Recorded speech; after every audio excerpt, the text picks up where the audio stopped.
This meeting of the Joint Appropriations Subcommittee, Section E, will now come to order. Clerk will please take the roll.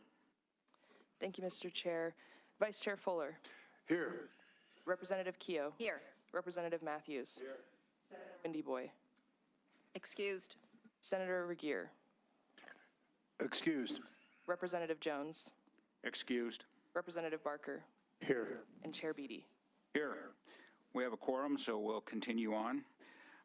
Only announcement I have at this point for the day is a reminder that we start at 9 o'clock on Monday, and that will be our third hearing on the State Library. So with that being said, are there any other announcements that anyone would like to make right now? I don't see any, so we'll continue on with day 2 of our budget hearing for the Montana State Library. Julie, I'll take it from here, please. Thank you, Mr. Chair. I believe today the State Library has a presentation on their deep dive or their full budget review, and so if it's appropriate now, I'll hand it off to them to make that presentation. State Librarian. Good morning, everyone. Again, for the record, my name is Jenny Stapp, S-T-A-P-P, and I'm your state librarian. We do have a presentation for you.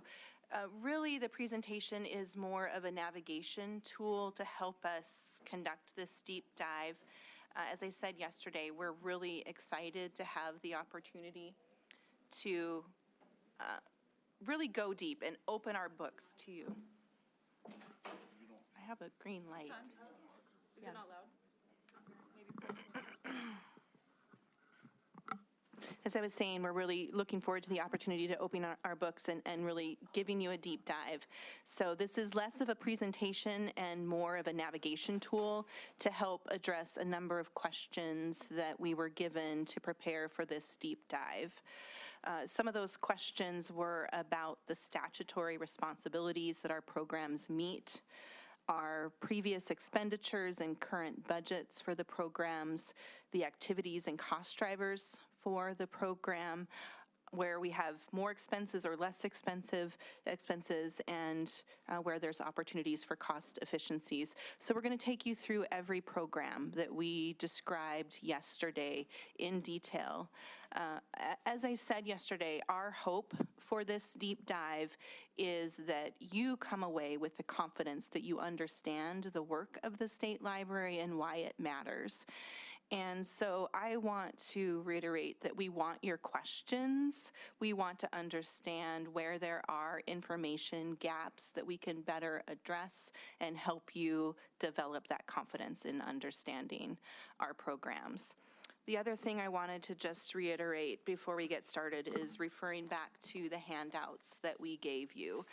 Again, the programs that we're going to walk through are on this handout. And please keep in mind those Montanans that we serve as a way to have context and reference for the work that we do. We're going to, as much as possible, reference those key takeaways that we left you with. Why our information is important, the efficiencies that we bring in the work that we do, the similarities in the work that we do with your local library. We know that we are not your traditional library. We are a modern 21st century library, but that doesn't mean that at the heart of our work isn't about providing information, which is the mission of all of our Montana libraries. So again, please keep those kinds of key takeaways in mind, and we're going to reference them throughout this deep dive. And then one more thing before we actually get started. Chair Beatty asked us for a couple of information requests as we left yesterday. One was about the fixed cost, our digital library services fixed cost, and how those costs are appropriated and what the cost drivers are. So we've given you a handout this morning that walks through what that fixed cost is. We'll talk a little bit more about this fixed cost when we get to some of the services that this funding funds, but I wanted to address Chair Beatty's question. That amount was appropriated. That fixed cost was created by legislation back in 2021 following an interim study that was looking at how we diversify funding for the state library. That fell on the heels of a very significant general fund cut that the state library took following the 2017 legislative session, one of those inflection points that you saw on that historical graph yesterday. One of the outcomes of that interim study was the creation of a fixed cost applied to certain agencies that rely on some of our services to help fund them. So those agencies that contribute to these fixed costs are those agencies that use GIS services within their agencies and rely on GIS software. There's an amount that's determined that's then allocated to those agencies based on their proportional cost of our software license with the company called Esri for those services. So that's how those costs are allocated. Agencies that have more utilization see a higher cost in that breakdown. In determining the amount was set at just under $400,000 when that fixed cost was created in 2021. We hadn't seen an increase in the last couple of biennium, and this year in working with the budget office, we set that amount at basically a third of the cost of our natural resource information system programs, our water information system, and our heritage program. The other 2/3 of those costs are funded through outside sources like grants and contracts. And we'll get into more detail as we get into those programs, but I wanted you to have the answer to that specific question. And then Chair Beatty also asked for information about how we are managing our response to the decline in our Montana Geospatial Information Act revenue. And that's where you're going to see more impact across the state library. We have the ability to shift funding when there are changing revenue demands, and it's revenue demands like a sharp decline in that funding that again appear as those inflection points on the historic graph that we looked at. So for example, in FY24, FY25, to help manage those costs, we did not extend FY23, FY24 MGA grants. We would typically, if a grant recipient needed an extension to complete their grant program, use funding to extend that grant for another year. We had to put a hard stop on all the grants that had been awarded. And then we did not award any grants in FY25 in order to account for that loss of revenue. We had planned to invest. Let me interrupt you just for a minute. Just Please. Explain that grant and what its purpose. Sure, and I will get into more detail. Oh, you're going to get to it? Yep, Okay. Yep.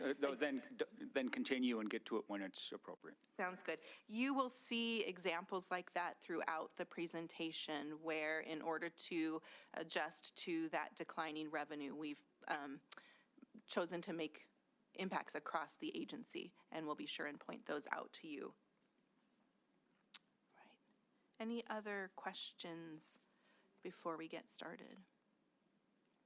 Okay. One of the things that we were asked for was org charts for each of the programs. And so in your handouts, and I should note, you do have handouts with all of these slides if you need to take notes on any of the information that we're provided. And then also in our agency materials page on the legislative site, we've provided links to the PowerPoint, all the handouts that you have. There's about a 45-page document that accompanies this PowerPoint that goes into a lot more detail. So it'll be there as a reference tool for you to refer to if you need reminders and summaries about the programs and services that we're going to go through. As I described yesterday, the State Library, in accordance with the functional areas that were created through the interim, are organized into 3 functional areas: our Central Services program, which we will go through first, patron, local library and development services, which will go through second, and then our GIS data and information programs, which we will go through third. And then each of those specific program areas have certain functions that we're going to walk you through. Julia, next slide.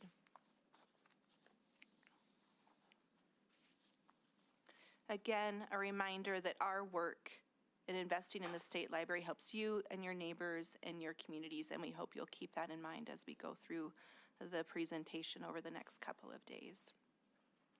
Next slide. And again, the key takeaways that I shared with you yesterday. Go ahead. Melissa Briggs prepared for you our FY24 expenditures organized by those functional areas. You reviewed some of those yesterday in the fiscal analysis. I think one of the things to point out here, and Melissa has many spreadsheets. We are happy to take a much deeper dive as we get into the programs. What you saw yesterday was largely our House Bill 2 budget and our proprietary funds, but we do receive additional funds in the form of grants and contracts and other funding sources. So that explains why some of the numbers look a little bit different than what you saw in your fiscal analysis. We do rely on additional funding sources in order to accomplish the work of the State Library. Any questions before we move on? Okay. All right.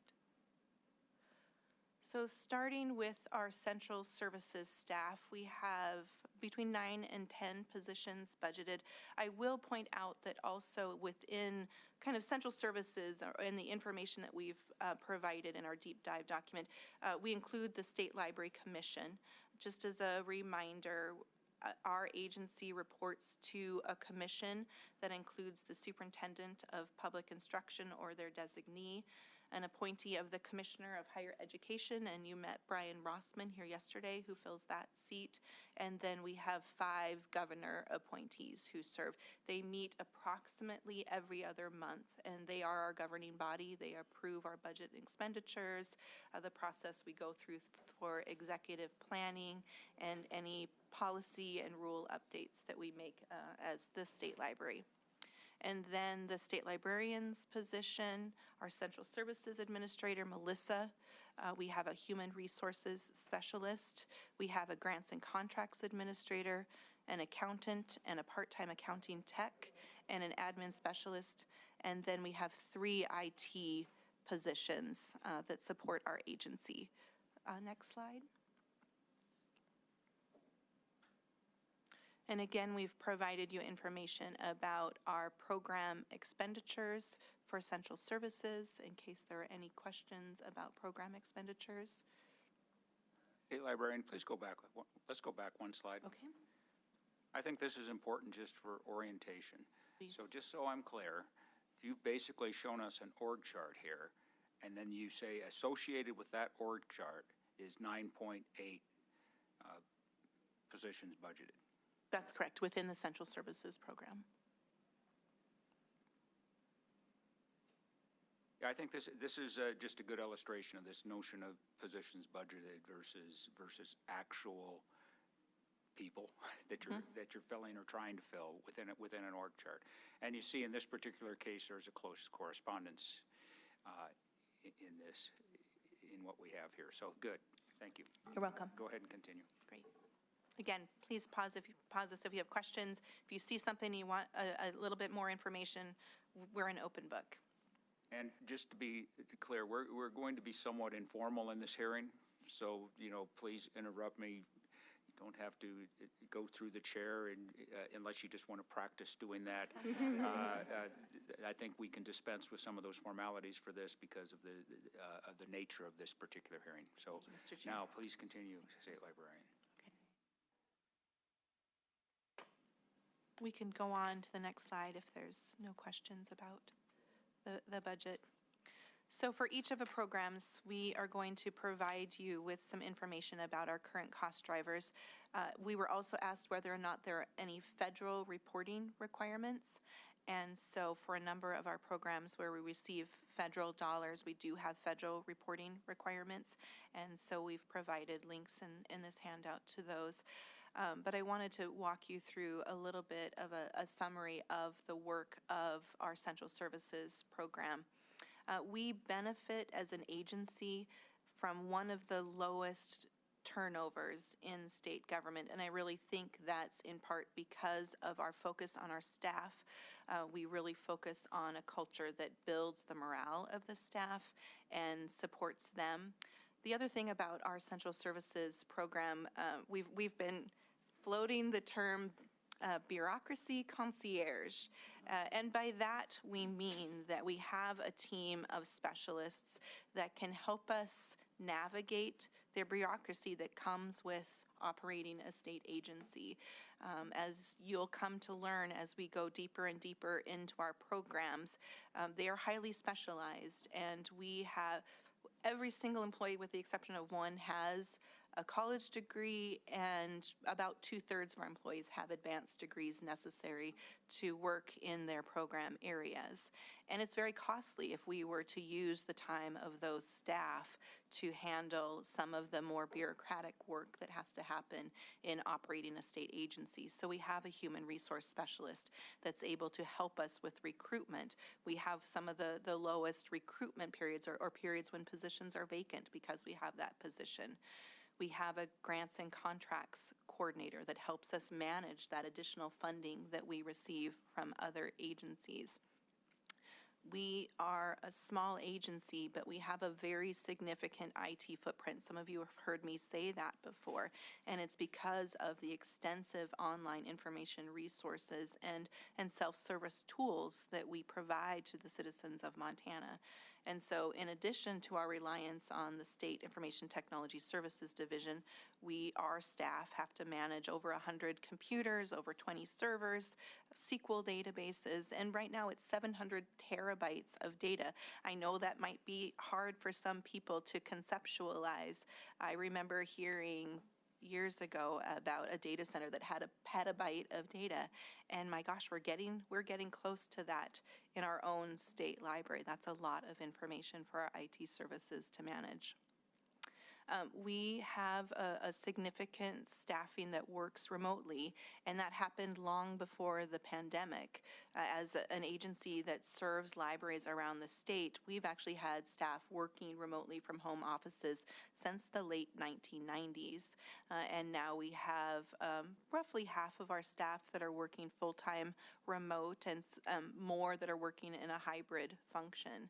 That saves us on rent space as an agency. Some of you will know that we used to occupy a significant footprint in the Justice Building, and now we're in the much smaller building on the corner of Montana and 11th, which used to be an OPI office. That resulted in significant cost savings for the state. And so it's through these kinds of efficiencies that we're able to do our work well. I wanted to ask Julia to click on just a few of the links under the outcomes and key performance measures, because as you know, we value data in helping us to plan for our work. So we have a financial dashboard. This is something that's prepared for our State Library Commission, where we can walk through in detail the finances of the State Library and be transparent and able to answer people's questions about our work. If I could also ask you to open up the quarterly contracting report. This is a list of contracts and grants that the State Library manages, largely expenditures out to help us do our work. There is some grants and contracts that come into the agency that we're also managing. We do prepare a quarterly report for the State Library Commission so that they can see where we're spending dollars and where we're taking dollars in. And again, this work is managed by that grants and contracts specialist that we have in our Central Services program. And then, Julia, there's also a human resources dashboard. Please, please. So they all have some of those come in dates. Does that just mean that it's Some of the contracts, Mr. Chair, some of the contracts will renew. For example, we maintain software service contracts for our digital card catalog, the Montana Shared Catalog. That is a contract that would renew. It would probably go out for RFP at some point as we evaluate other options. Of course, we work closely with state procurement on those. Some of these are contracts for one-time projects, and when the project ends, the contract would then end. Exactly, Mr. Chair, Representative. The hotspot contracts, if the funding ends, that contract would end.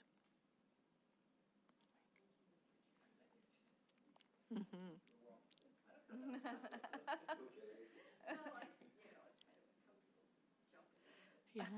If you feel more comfortable going through the chair, I'm more than happy to accommodate. Yeah, it is Friday, so. Thank you. Please continue.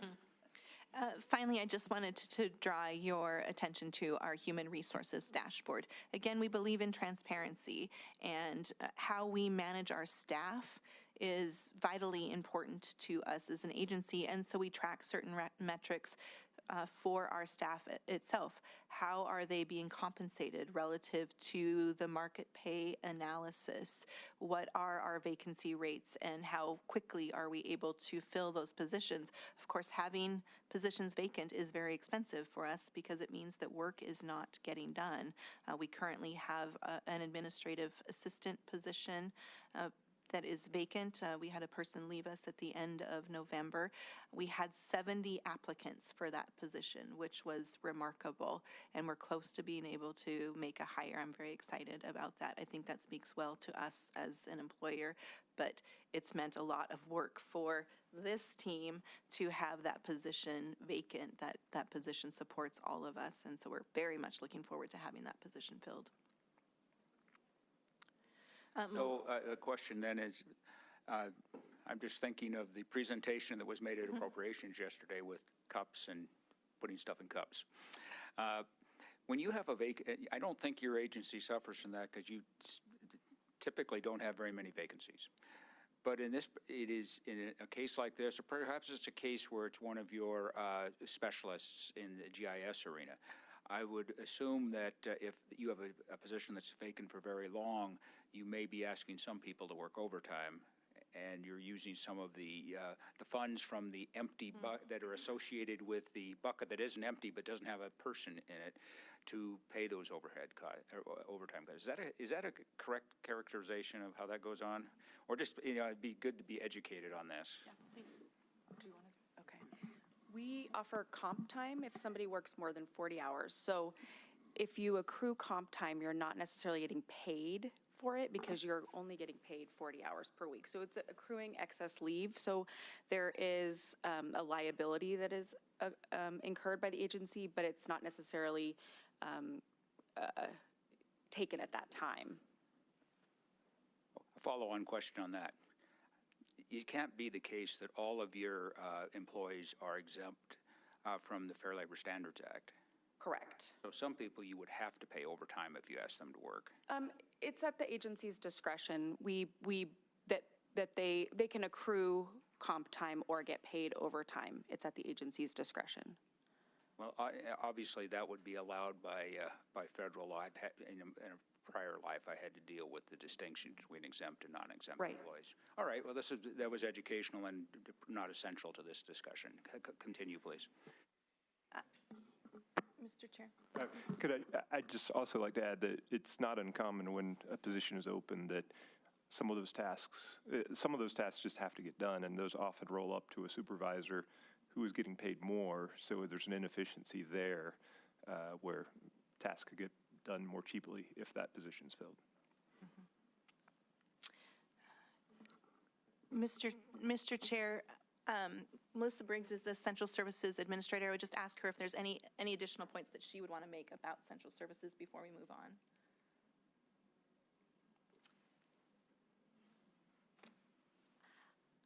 I just want to make the quick point that we are very proud to be fully electronic. So there is a bullet there that notes that, but it's something that excuse me, we're really proud to say that we developed that process during COVID and we maintain it. And I know that it's hard to quantify the cost savings there, but it has created serious efficiencies by the printing and the paper and the storing of documents that have to be maintained for many years according to law, and also the time savings, not having to push paper and being able to just at the click of a button review something, sign off on it. And that's something that I'm really proud of. Our staff has all taken this new process on, and it's truly helped improve our entire central services team. So I just add that. Again, we were asked to consider any opportunities for cost efficiencies or where work might be made more efficient. And particularly in the IT services that our central services manage, again, we rely heavily on SITSD. I say we administer 22 servers, which is true. We don't have to physically house them. We don't have to manage the physical infrastructure, but our staff are managing the software, the server upgrades, and that kind of thing. And as a small agency with just 3 IT staff, it is those IT staff that then have to implement decisions that are made by SITSD, and SITSD does a fantastic job delivering network services and security for the state library. But oftentimes when they are rolling out a new software product or new service or have a new security demand, that means that more work is placed on our IT staff to deliver on those services. And so, for example, we've been working hard to make sure that our staff are more mobile ready. Our significant IT footprint means that we require a lot of computer processing power to run a lot of our GIS jobs. Those are not always mobile friendly jobs, and so we're trying to manage an architecture that allows for the kinds of transitions that we experienced during the pandemic. We've had to put that work on hold several times over the summer because of state demands that then take away from our work. That's a concern that I've brought to the attention of SITSD, and will continue to advocate for more consideration and more resources to support our small agencies that in many ways bear the burden of some of those kinds of initiatives that are often more directed at the larger agencies to address their needs. I think that concludes our overview of central services, unless there are additional questions. All right, so we're going to move into patron and local library development services. Again, you have an org chart here. As you can see, staff within this functional area are supervised by myself and Evan Hammer, our digital library director. Evan oversees patron services and our Montana History Portal staff, and then I oversee the remaining staff, and then we have a couple of leads in that program area that supervise additional staff. Moving on, if there's no questions about the Between the positions budgeted and modified at the top. oh, I can't read that from here. I just want to draw your attention to the total at the top there. You can see there are 8 positions budgeted and 6 positions budgeted modified, just so you can see we've made a distinction between those 2 for each group. Thank you. Thank you. Okay, so let's move on to the patron services.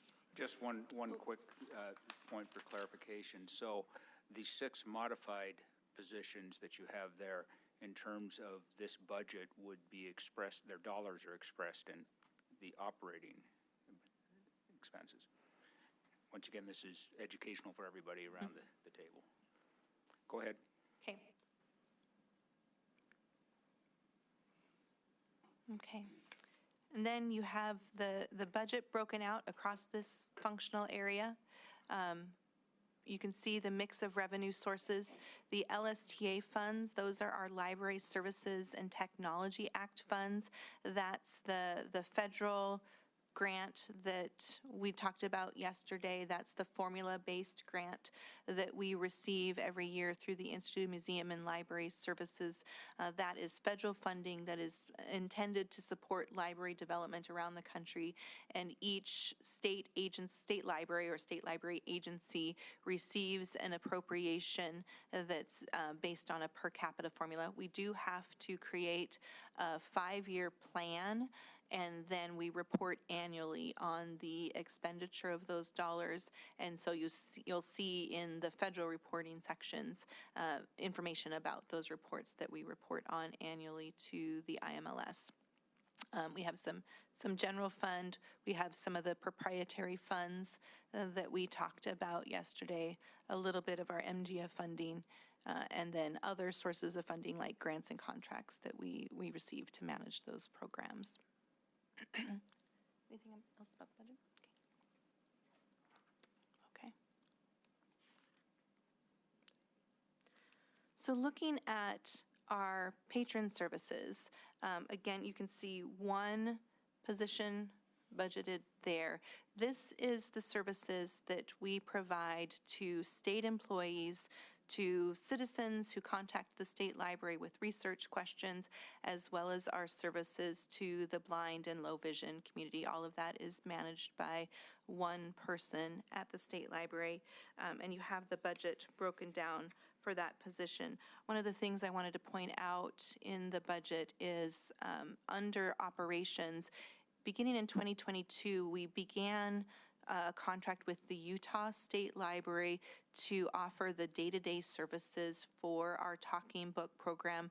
Those services include things like circulation, some of the direct patron outreach, and a little bit of the recording work that we do at the state library. This change to a contract-based system to provide those services allowed us to save about $200,000 a year, and some of the time and effort of this person working in this program is directed then towards outreach to try to grow the number of people that are utilizing those services. Next slide. So through our talking book services, we're supporting approximately 2,000 Montanans in 53 counties that qualify for our talking book services. Those are people who cannot read traditional print materials because they may be blind or low vision. It may have to do with a physical disability that prevents them from holding a physical book. This can be a permanent condition. It can be a temporary condition. We can serve people who might temporarily qualify for that service. One of the things that we think a lot about as we're thinking about our services is the fact that many, many more Montanans qualify for this service than we're actually able to serve. To us, that means we need to do more outreach, more education and awareness to those communities and the people that serve those communities in order to make them more aware of the service that's available. Looking at the chart on this slide, you see, starting in 2022, the impact of moving to the contract with the Utah State Library. They had a different kind of circulation model that allowed patrons to receive more titles at once than we were able to offer at the Montana State Library. So functionally, that change for our patrons resulted in dramatic improvement in their ability to access more titles and to borrow more items on a more regular basis. And we've heard really positive feedback about that change. Mr. Chair, I'm sorry if I interrupt. I was wondering if you, that part of the reason why some of our low vision or blind low vision patrons are underserved might be because they are unaware. I would be interested in seeing what you have done to try to overcome that. Mr. Chair, Senator Fuller, we're happy to provide more information about our outreach services. I would say one of our greatest limitations is just the time and the staff person. We don't have a public information officer on staff, for example. So it's this one person who is managing sort of 3 different functional areas that is responsible for that outreach. But we're happy to provide you that information. Right. Please. Mr. Chair. Thank you. Mista. How does this program intersect with Libby and the recorded books? I mean, because That's a really good question. So in a couple of ways, I thank you for asking this question. This is a program that falls under the umbrella of what's called the National Library Service, which is a program of the Library of Congress. And there is federal legislation that allows for titles to be recorded for this population with respect to copyright. Obviously, copyright governs a lot of access to books in different formats.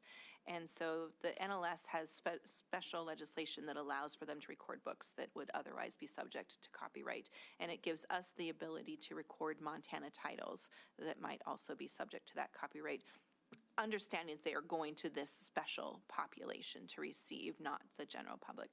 So that's sort of one of the key distinctions between the audiobooks that we are providing through Libby and Montana Library to Go and our services to those specific patrons. The other thing about the services that we offer, the people who qualify for the service will often receive special players that allow them to play the recordings on very unique devices that can be used by someone who might not be able to manage an app on their phone or an app on their device. Oftentimes those kinds of apps are not accessible, and so qualifying patrons will actually receive players that are accessible to them. Those are some of the key distinctions. One of the things that we're aware of, and I think one of the concerns that we have about our ability to serve more patrons, is serving younger and younger populations. We work closely with the School for the Deaf and Blind, for example, but we really don't serve very many young people. We think that's in part because young people, they don't want to be seen as different than their peers. They don't want to carry around a clunky player that distinguishes them from their friends. They want to be able to access something on their device like everybody else. And we know that NLS is looking at more options like that, but we're not seeing the kind of support that we would want to see from them. Great questions. So as I've said, there's a much larger population of qualifying Montanans that we could serve. And just as a relative metric, about 40% of Montanans have library cards. We are only serving about 2% of the population that could qualify for this service. So as we set benchmarks for ourselves and the kinds of outreach that we would want to have, that's a way for us to think about what kinds of targets we might want to set. We really don't have the resources to go beyond that right now, but it's an interesting metric for us to think about.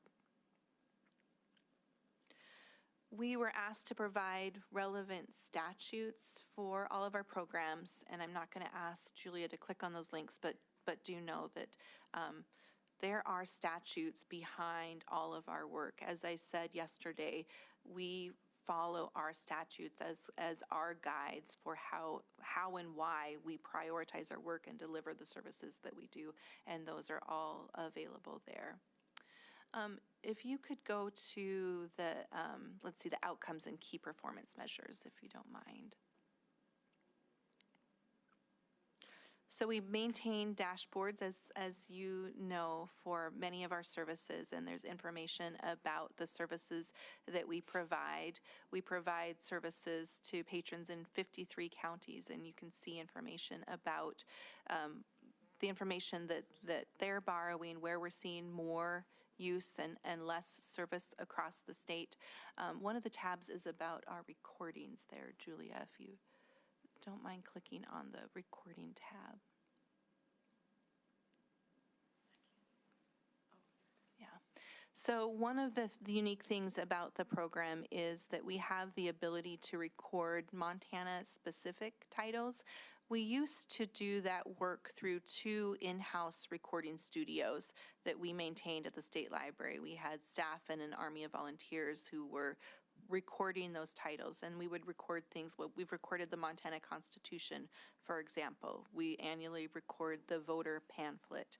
We record Montana, the Magazine of Western History, and Montana Outdoors, and books by Montana authors that wouldn't otherwise be picked up by the National Library Service. And then we have the ability to make them available to Montana patrons as well as patrons around the country. And so we have information about what those titles are. One of the newer activities that we're focused on within this program is sort of diversifying the approach to which we're creating those recordings.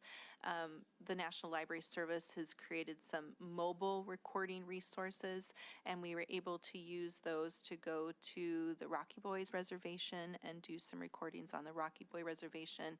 And we've also done some work on the Blackfeet Reservation, focused on getting more tribal stories available to our Montana patrons, and that's something that we're really, really excited about.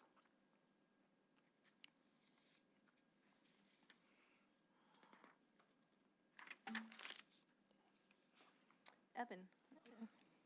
I just wanted to also mention there is an outreach tab on this dashboard.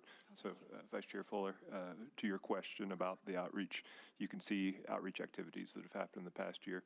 They're also on the, I forget what the other link is from that page, but there's another link to our work plan where you can see some of the outreach activities. And just as Jenny said, with one employee splitting time between this and other programs, we certainly encourage that employee to get out and do as much outreach as possible, but really focusing that outreach increasingly on, instead of one individual at a time, working with organizations that work with these communities so we can stretch the use of that staff as much as possible and get it to as many people as possible. Thank you for that. And, you know, as I look at this, I guess as on the first slide that showed talking about circulation, that incredible increase in circulation was notable and good. The other thing, and one of the other slides that is very useful here on your website, I see that you have patrons in virtually every county here. It would seem to me, I would not expect the State Library to mount a program to reach individuals, but you have libraries in probably every one of those counties too. I mean, I think our local libraries should be are places where people go for information, and this is information they ought to get there. Ditto with, as you said earlier, there are advocacy organizations, support organizations. Frankly, I think it's sufficient for you to make that information available, and other people need to carry the ball on some of this. So this looks to me like a very successful program, and frankly, my view of it, it seems like it's resourced quite well based on its performance. Now, I know that we have other things down the list here, but reliance on our network of libraries, I'm sure you are, and there ought to be an expectation that our local communities and our local libraries make sure people are aware of this service. Mr. Chair, I completely agree with you. I think we're making progress in that regard. There are some federal limitations on the program that are, in my opinion, unnecessary barriers to that, including the process through which people have to apply for the program. But regardless, I completely agree. And I'm really struggling to read that, so I'm going to bring it up on my own computer. Give me one moment.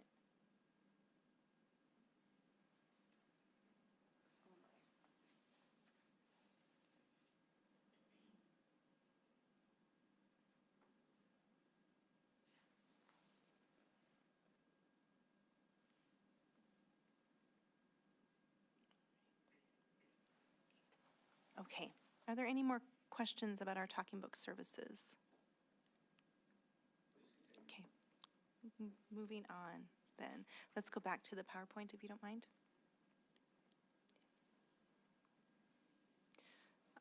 So the next program area we wanted to focus on was our research, resources, and reference services. You don't see a different org chart because it's the same position that's managing these resources as well. I told you yesterday that we are able to offer about $700,000 worth of academic and professional resources to state employees as well as professional library development materials for librarians and trustees and others who serve libraries at a cost of about $50,000. That's thanks to a partnership that we have with the Treasure State Academic Information and Library Services Consortia, which is the consortia of our academic libraries.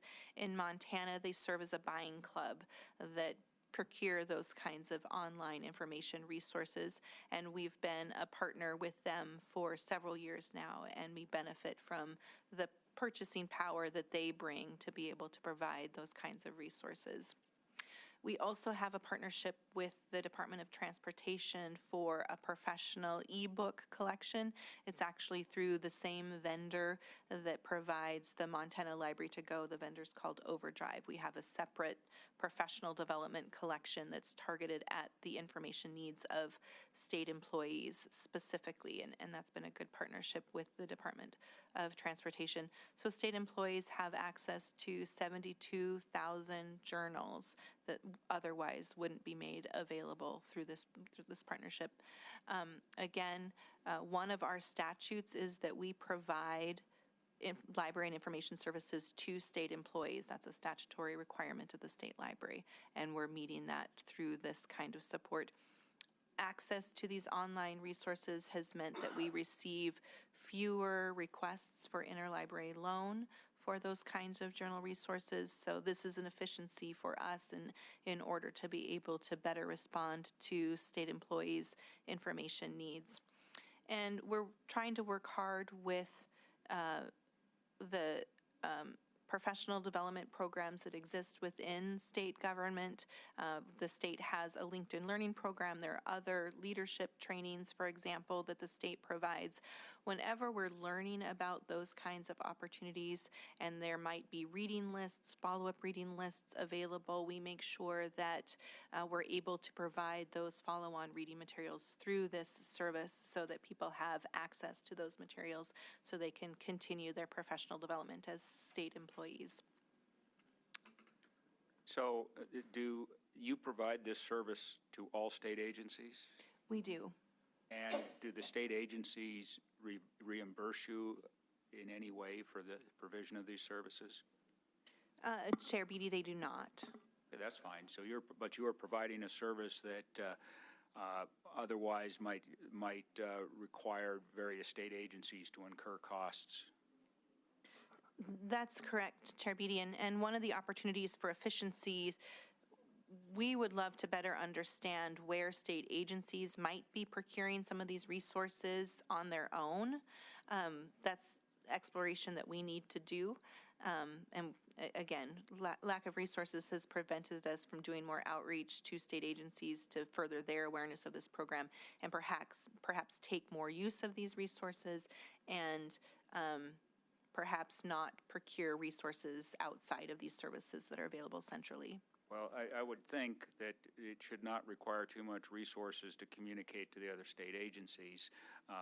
Rather, perhaps the budget office might take note of that if there is any opportunities for us to have cost savings elsewhere. I mean, just to notify people. I wouldn't expect the state library to run out to every agency and query them about whether they're taking advantage of something we've already paid for with state money.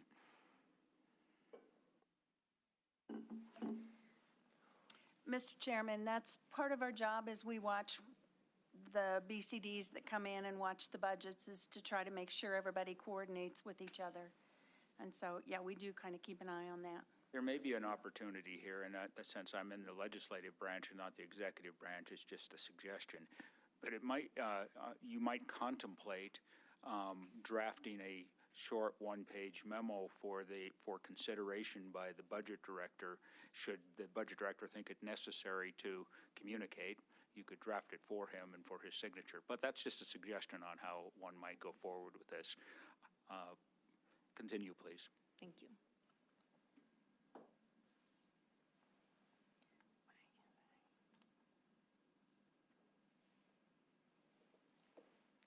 All right. Any other questions about our reference resources, or Evan, anything else you would add? I do have one other question. So this particular activity, and I brought this up on my own screen because I have a hard time reading some of this.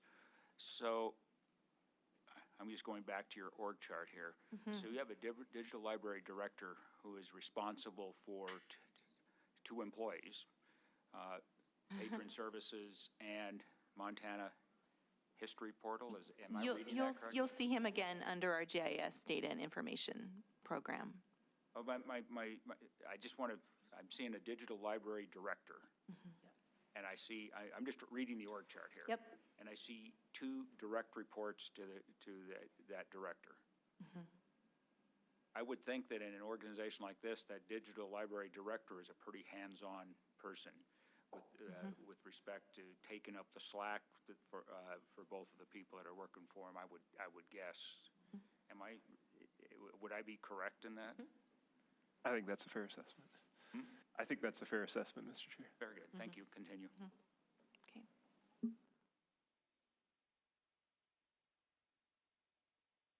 All right.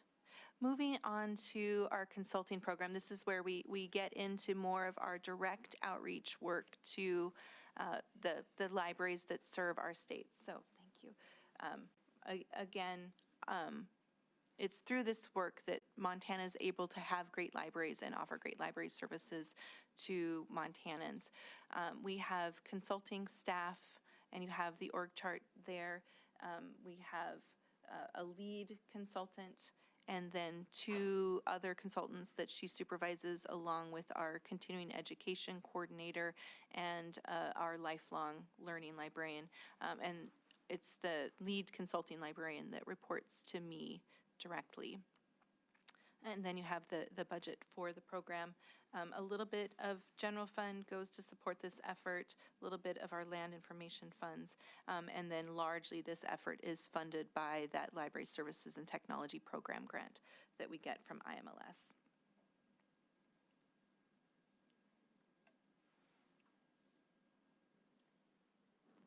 Maybe to just avoid some questions that might come up, you'll see a very large difference between budget and actuals in some categories. And I just want to say that's because in FY24 of the MGF funding decrease there, we made some significant changes and cut $1.5-ish million from our budget during the year. So that would explain why there are some really large differences. One of the things that we're not sure that the legislature may be aware of is the fact that we are responsible for managing public library standards for the state. These are standards, again, that libraries have to meet in order to qualify for the state funding. And they include things like the fact that a library director has to maintain their continuing education certification from the state library. It includes things like now, under more recent updates, library boards have to earn 3 hours of continuing education credit every year. Other standards includes things like the fact that there might be a certain number of hours that libraries have to be open depending on the size of the population they serve. Public library standards mean that local government budgets need to fund at least 70% of a local library's operation and so forth. Again, those are standards that are maintained by the state library. They're found in administrative rule and ultimately adopted by the State Library Commission. So a quick question on the source of those standards. The source of the standards related to state statute or to federal funding requirements? They are specifically pertain to state standards and state funds. Thank you. Mr. Chair. Vice Chair, Chairman Fuller. Mr. Chair, question. The 6 library federations, what are they, please? Mr. Chair and Vice Chair Fuller will spend a lot of time talking about them, but at a high level, there's 6 regional areas of library support and networking. So a key focus of our consultants is to make sure that libraries have the resources and support necessary in order to meet those public library standards. That's one of the measures by which we determine how successful our consulting program is. Our consultants provide one-on-one support and training to library boards and library staff. Again, we have actually all of our consultants live and work remotely so that they have more direct access to libraries around the state. We do provide support to 6 library federations, and we're going to go into a little bit more depth on what those are and what purposes they serve.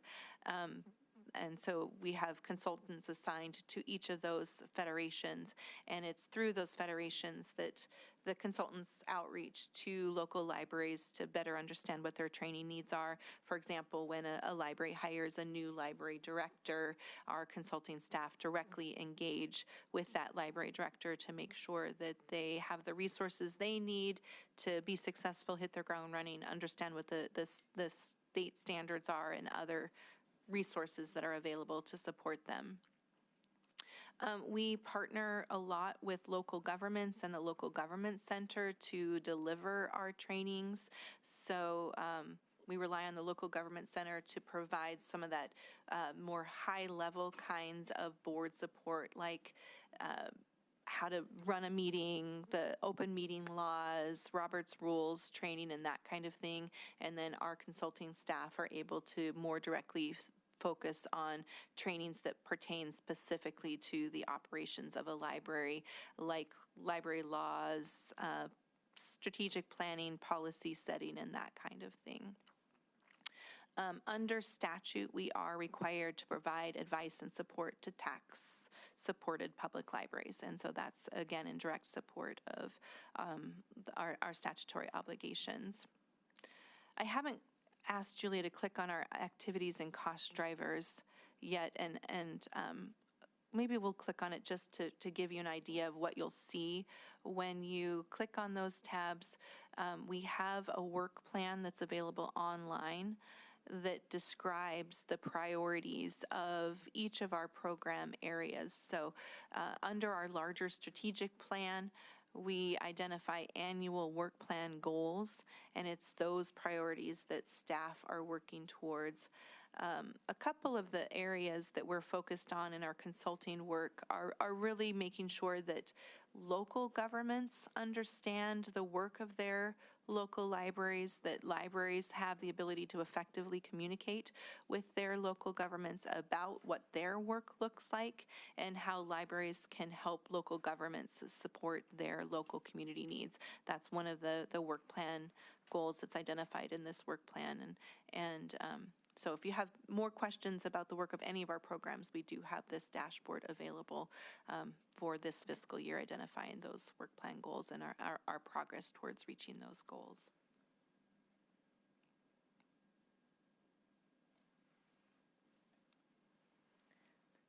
Thank you. Why are you not opening? There we go. Oh, I changed the slide. Did you want this slide? Mm. Oh. Sorry. No, I think so. Okay.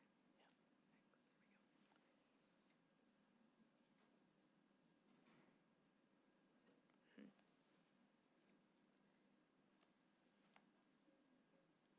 There we go.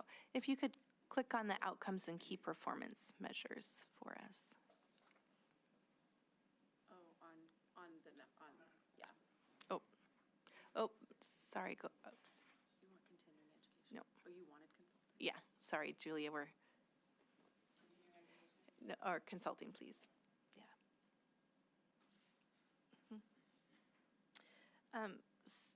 So a couple of things I wanted to point out here. We do try to visit every library at least once a year. Sometimes that doesn't happen, but we do track the number of visits that we make. We also have information on this dashboard about the kinds of consulting questions that our consultants ask. So how many of them are related to budgeting? How many of them are related to library law? How many of them are related to strategic planning, policy, and so forth? There's also a tab there under tribal college library support that I wanted to bring to your attention. You might recall that in the last legislative session, we expanded the eligibility of the state aid funding to support tribal college libraries that provide services to the public. And so our consultants are more directly engaged in providing support to those tribal college libraries.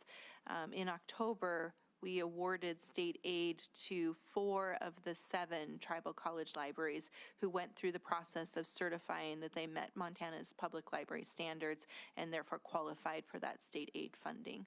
And so we're really thrilled to see more public library services through those tribal college libraries, and we're working hard to support their specific needs.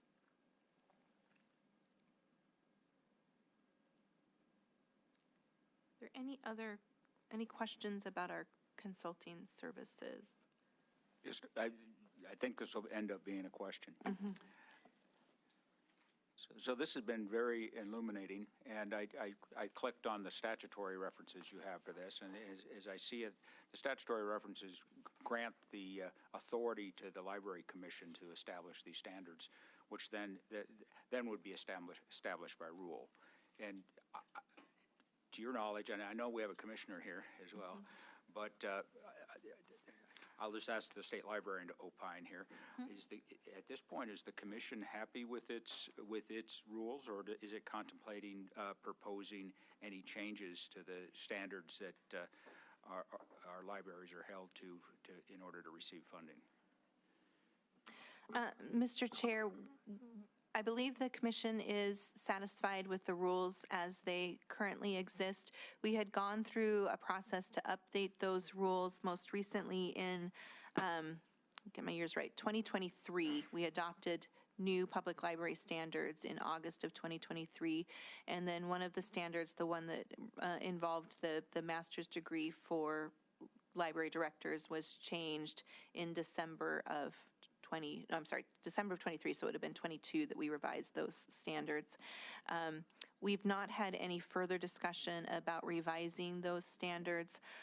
One of the things that has been suggested is that we have a more frequent review cycle for those standards. Since 2013, when the state aid statutory appropriation was created, we've reauthorized that state aid on a 6-year cycle. And so after the last update to standards, there was a suggestion that we review those standards on a similar 6-year cycle. We haven't taken any kind of direct action to set that cycle in any kind of policy manner, but that is something that we've talked about. Yeah, thank you. I think it's important for people to understand that we have a state library commission, and I'm glad that we have one. Mm-hmm. And the state library commission is responsible for the governance of the state library. Sometimes I think there's an impression that the state library sets these standards and it's arbitrary and that sort of thing. Mm-hmm. It's anything but arbitrary. And you are tasked with operating the state library per the direction of the commission.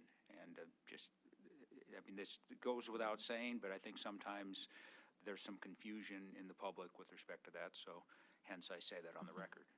And now you can continue. Thank you. I appreciate that. And as I said, we weren't sure that people were aware that we do administer these public library standards and that libraries have to meet them. I think that is a very important aspect of the work of the state library, and it's why we wanted to make sure and bring it to your attention. Mr. Chair. Vice Chairman Fuller. Thank you, Mr. Chair. Dovetailing on that, I see that in the continuing education requirements, it says declare decisions on which specific CE courses is left to the local library to ensure CE best meets its needs or continuing education, the CE meeting. Are those continuing education requirements approved by the commission? Mr. Chair, and we're actually on continuing education now, so I'm glad you asked that question. The continuing education program identifies 4 areas for continuing education. One is library administration, one is services to the public, the third is technology services, and then collection development and technical services operated by the library. So library staff and library boards receive training in those 4 areas. The library director determines what continuing education the library staff receive. A library board determines what continuing education a library director should receive, and then library boards also have to receive 3 continuing education credits every year. So what exact course a library professional might engage in under that 4 areas of continuing education is left to the library board, not the state library or the state library commission. Okay, thank you for that. Please continue. So again, we have one staff person who is our continuing education coordinator. As I mentioned previously, one of the public library standards is that library directors are required to maintain a current certification from the state library. Under statute, we're required to serve as the board of professional examiners for libraries, and so this is how we carry out that statutory requirement.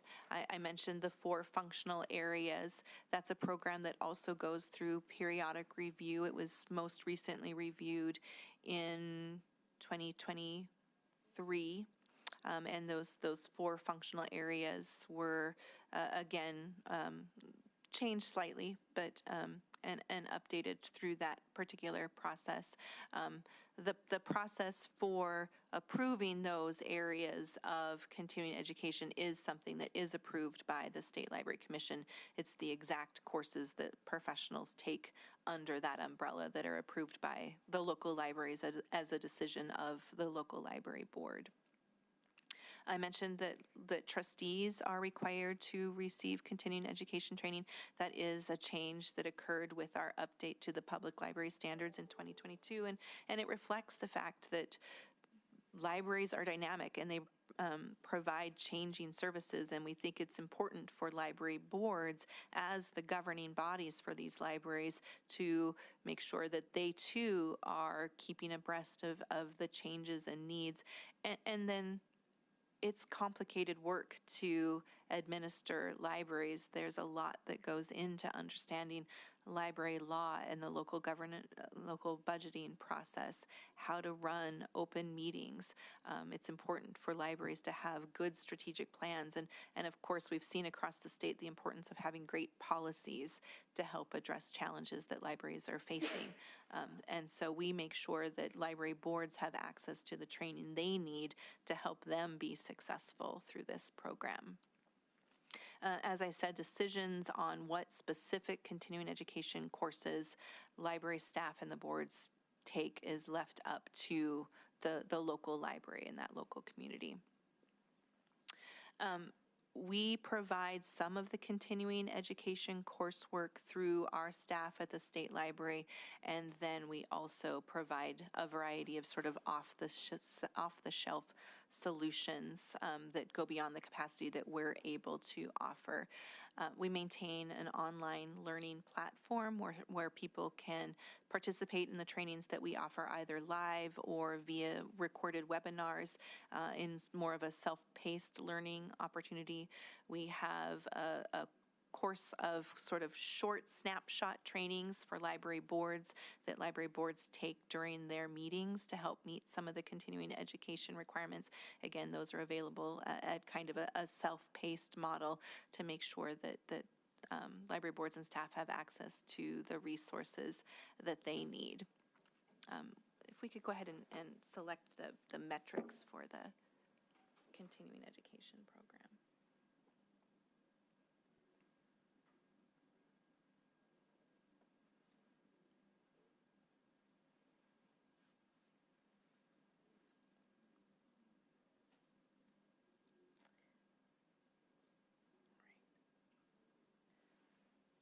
So we have metrics on the number of continuing education credits that libraries are taking across those areas of continuing education that has been identified by the State Library.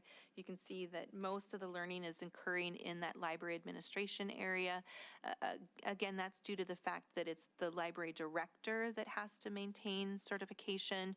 We encourage library staff to continue their continuing education and to earn certification, but it is not a requirement. It's only a requirement for the library directors themselves. You have information in this dashboard about our learning platform that I mentioned. So if you click on the MSL Learn tab, you can see some of the information about how we evaluate the outcomes of our learning.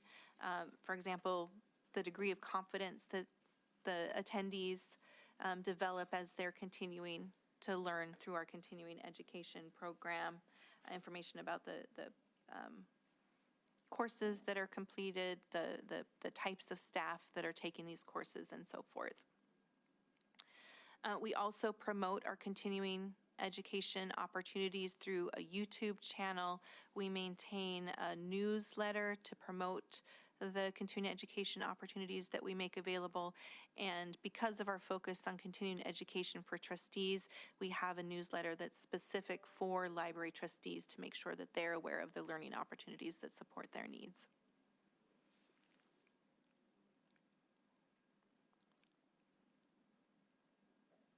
Any more questions about our continuing education program?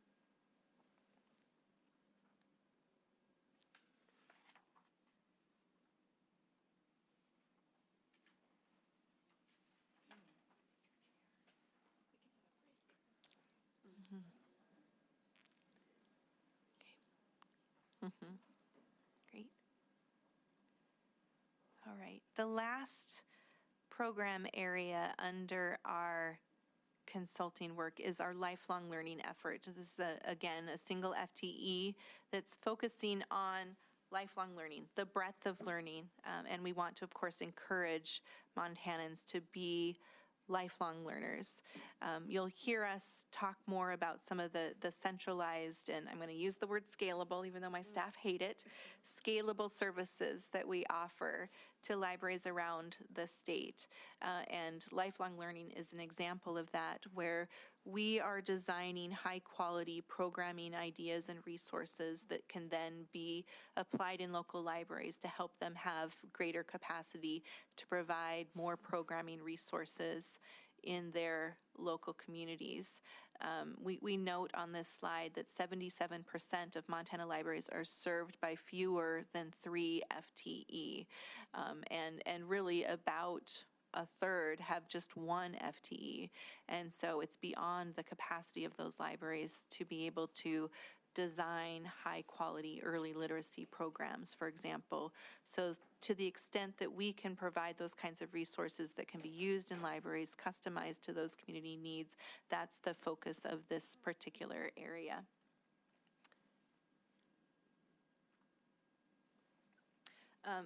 The primary focus of this work is on early literacy and early learning. We had an opportunity to provide testimony earlier this fall about the work of the early literacy program. And we're just really excited about our ability to help to shape early learning.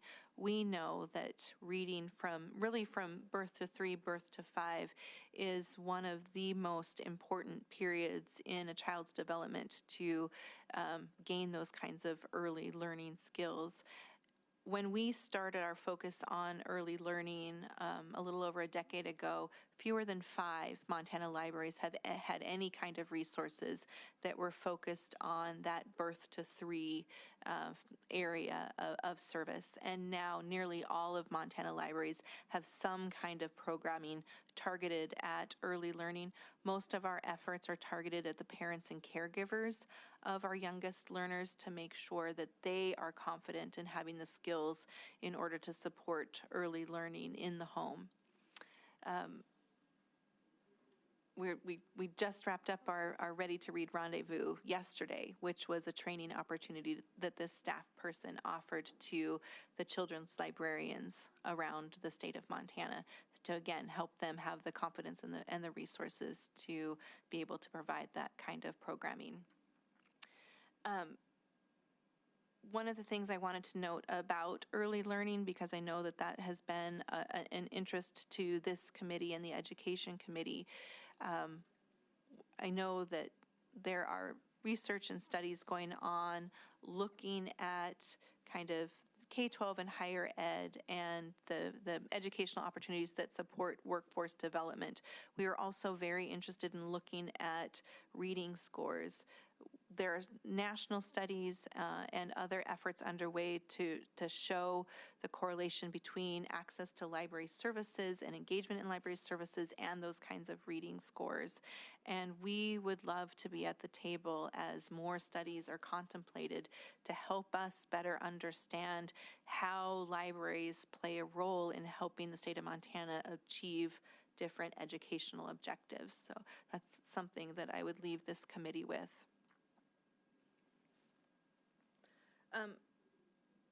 One of the new activities I wanted to bring to your attention is a focus on what we're calling virtual trunks. You may be familiar with some of the physical trunks that go around the state that have programming opportunities.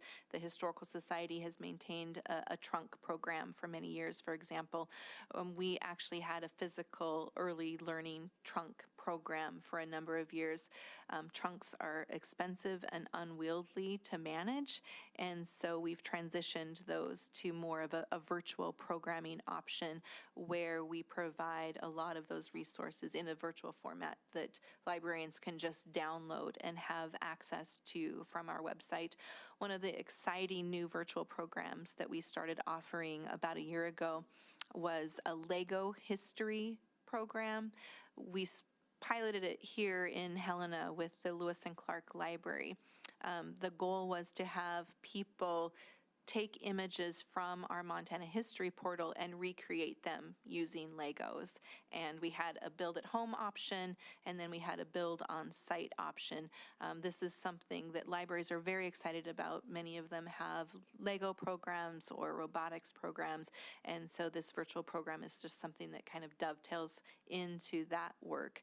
We had well over 100 builders at the Lewis and Clark Library, and it was remarkable to see the build-at-home options. There was a Lego construction of the Capitol and the courthouse in Havre. There was a Lego reconstruction of the Battle of the Little Big Hole. And then we had families and kiddos there building on site, picking images of things that they had seen in the history portal. One young man, he was probably 11 or 12, recreated the smokestack in Anaconda, and I asked him why, and he said it was because his family, his grandparents lived in Anaconda, and he just loved the Anaconda smokestack.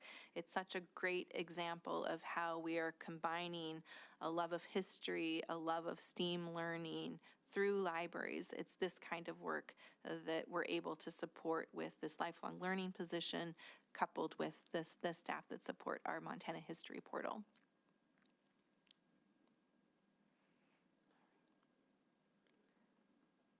Any questions about our lifelong learning effort? Mr. Chair, thank you. Ms. Stapp, can we find that link to the Lego? Is that live? I know someone who would like to see that. Thank you. Mr. Chair, Representative, we have links to both the virtual program as well as photos from we actually have an exhibit in our history portal of the Lego Day we had here last year, so we'll provide you with both of those. Yep. One more programming area that I wanted to bring to your attention under our lifelong learning is work that we're doing with the Montana Arts Council on a creative aging program. We've been working with them on a grant-funded program that brings artists in residence into libraries. This is a program that's specifically targeted at seniors, and so these artists are providing learning opportunities to seniors in different communities. We had people doing creative writing, painting, sculpture, other kinds of artistic endeavors. In order to bring seniors into the library, in order to build community within the senior population, in addition to building on art, this is a way for libraries in that community to help address the epidemic of loneliness that we know we're talking about in our communities. One of the most exciting outcomes that I heard about this fall from that program was in Glasgow, where there was a creative writing program that has actually continued beyond the period of time where they had an artist in residence working with that group. So it's exciting to hear that that group of seniors wanted to continue to come together even beyond the support that they were receiving. And I did just recently learn that we'll have some continuing grant fund through the Arts Council to be able to continue that program in more libraries this spring.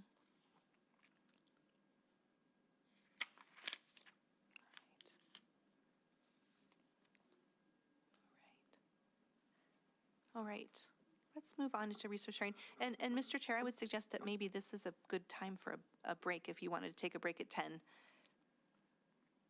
Your suggestion is accepted. I would like for us to reconvene promptly at 5 minutes after 10. So we stand in recess.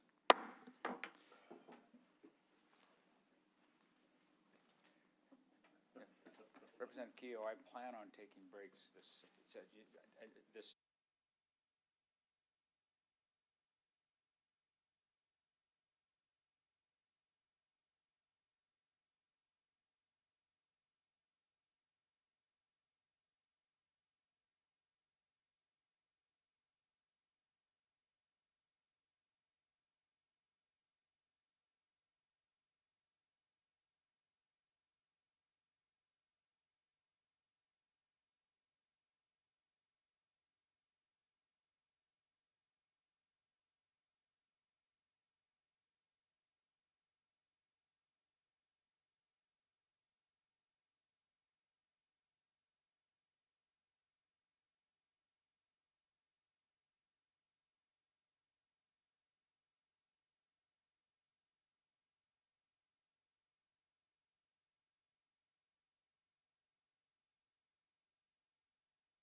This meeting will come back to order. Let's continue with the Day 2 budget hearing for the Montana State Library.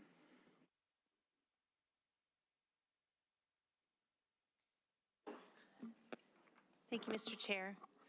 We're ready to move on to our resource sharing program under Patron and Library Development Services. So through our resource sharing program, the State Library operates our digital card catalog. As we said yesterday, if you've ever borrowed a book or downloaded resources from our Libby app, then they're using programs of the State Library, and we're happy to walk you through those. We have, looking at our org chart, 2 positions budgeted and 5 modified positions that support the resource sharing programs of the State Library.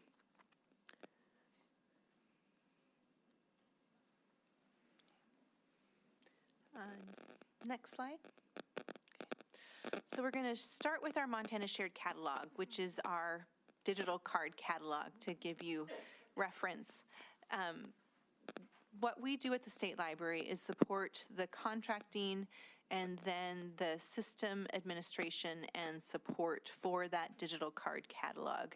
And to give you more an idea what this is really the library management system that libraries are using to catalog their collections.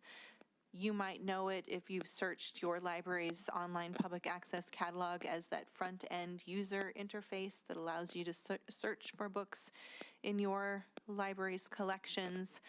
This system helps libraries to maintain information about their patrons. It's the system that allows libraries to circulate those materials and then to share them with libraries around the state. There are currently 210 public school, academic, and special libraries that share this system, and it really allows a library of any size to have access to a high-quality library system to support their communities. It is incredibly cost-effective for libraries to be able to make use of this kind of system. For example, the Billings Public Library pays about $40,000 a year. That system would cost them twice that if they were to procure that system on their own. And then they would still have to provide the staffing support for that system as well. To give you another example, the Great Falls Public Library was one of the more recent libraries to join the Montana Shared Catalog a couple years ago. They used the exact same vendor previously, but they procured that system on their own. And they went from spending over $40,000 a year for that system to just over $20,000 a year for that exact same system for their staff. And then again, they didn't also then have to provide the staffing to support that kind of system. And then our smallest libraries, like the Phillipsburg Public Library, they pay just $1,000 for that exact same system. They don't have any less service. They don't have any less support. It's just $1,000. And that's because of that cost share formula that we talked about yesterday when we were looking at the proprietary funds. These libraries come together and they agree on how to share that overall cost based on a number of different factors. And one of the things they look at is how to make it most affordable for the smallest libraries to be able to participate. It's very important for the library community to be able to provide as much support as possible statewide. And I have to say that in my work with my counterparts around the country, it's not often that you see states that are as willing to share and collaborate as we have here in Montana, and that's one of the joys of my job. We do have 14 libraries public libraries that are not participants in the shared catalog. We hear that that's largely due to the program being cost prohibitive for them. And just to give you a little context of what that means, there was a library, I'm not going to name this library, but they just joined in the last couple of years, and when our staff went to that library to help them onboard onto the new system, they found that that library was using a system to manage their library that they had won in a contest in the late 1990s, and it had never been upgraded. and the computer that this system was operating on was running Windows 98. And our staff had to figure out how to extract records from a Windows 98 system and convert those records and enter them into the Montana Shared Catalog. And you know, when libraries say the shared catalog isn't affordable for them, it's because they're running systems that they won at conferences and have not had the resources to invest in updating. And those are the kinds of concerns that alarm our staff and that we want to try to address with the resources that we can bring to the table.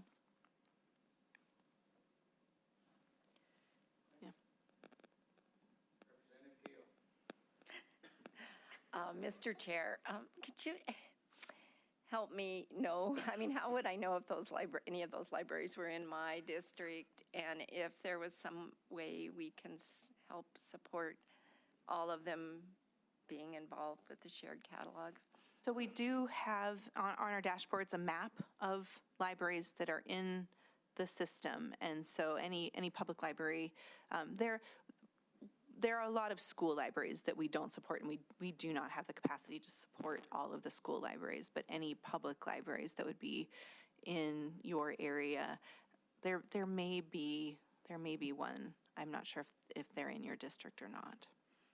So, but again, looking at our outreach dashboard, you can see a map of the member libraries that are members of the shared catalog.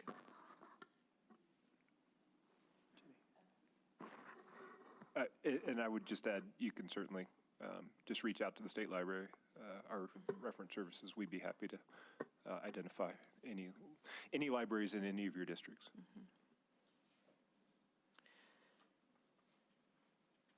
I think a point I want to make here is,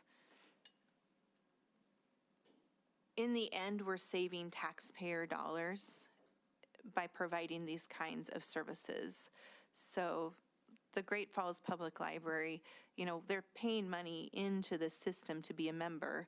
They're paying roughly $20,000 into this system as opposed to about $47,000. And that's going to directly save dollars that can then be reallocated to address community needs. And when we talk about investing in these kinds of systems at a statewide level, yes, there are costs involved, and there may be state taxpayer dollars involved. But if we can provide a system that's bringing overall efficiencies and benefits to the citizens of Montana while saving taxpayer dollars, then I think that's an important consideration when we think about the work that the state library is providing. An opportunity for efficiency that we see when we're looking at programs like the Montana Shared Catalog is in use of AI. We haven't talked yet about the use of artificial intelligence, but it's certainly something that we're starting to think about as we think about the work of the state library.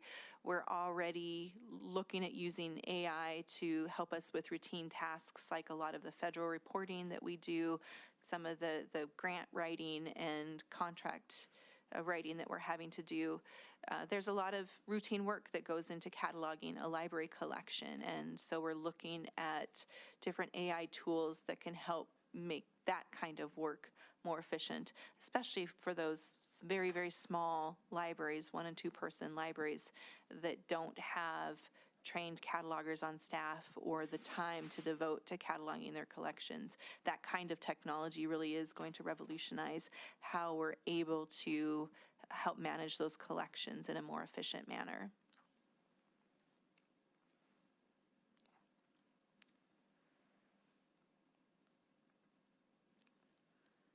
I think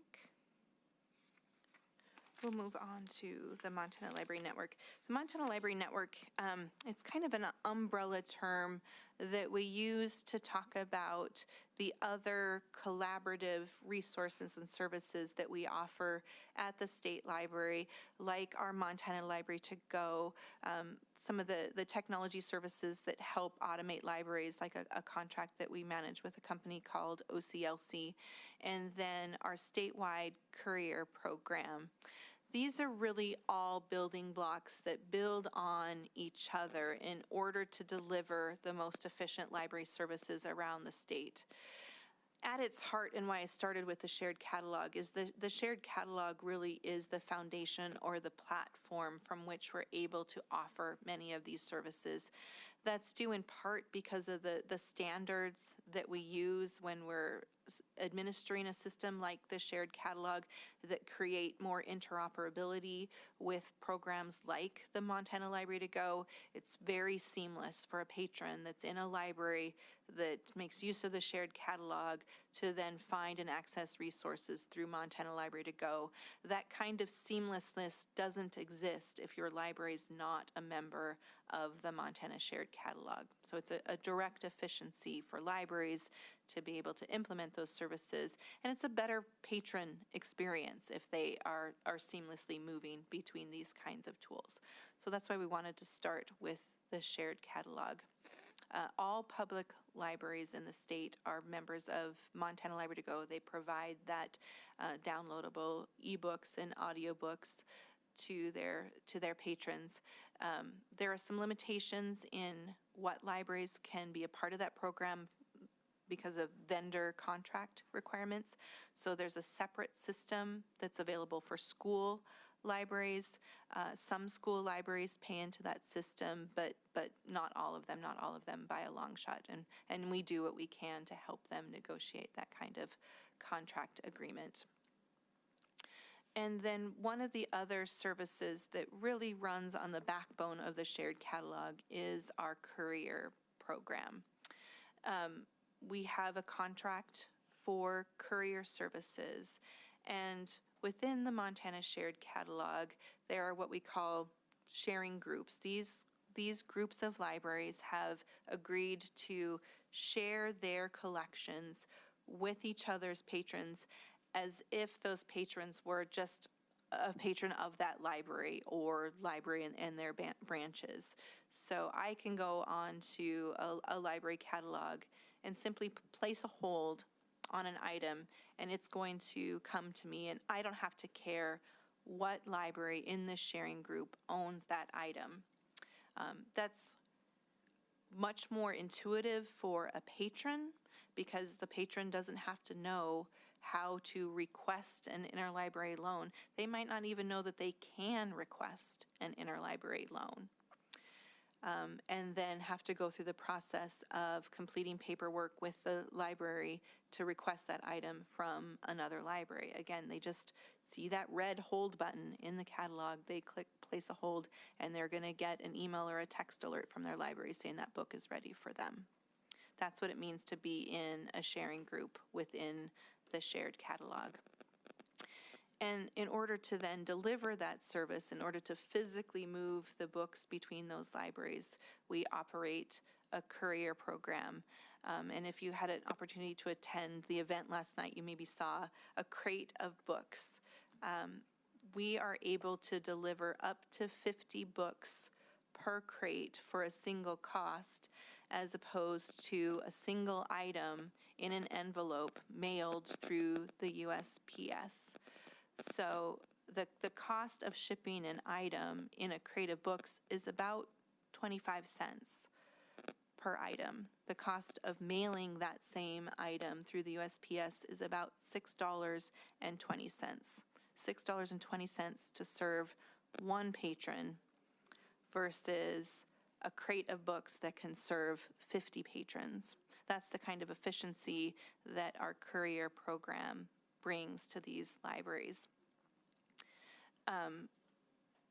The courier right now really just operates on the major transportation routes within Montana. So across I-90 and up Highway 93, it reaches to Great Falls but doesn't go north of Great Falls, and it doesn't serve the entire northeast corner of Montana.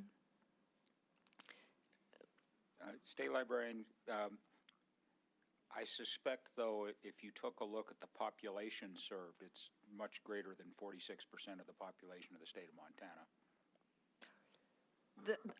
I'm sure you're right. I'm sure you're right about that. Might be good on Monday to come back and just do a quick calculation. Happy to do that. Happy to do that. One of the other things that I wanted to point out when talking about the Courier is there's a little bit of a chicken and egg, or what's driving demand.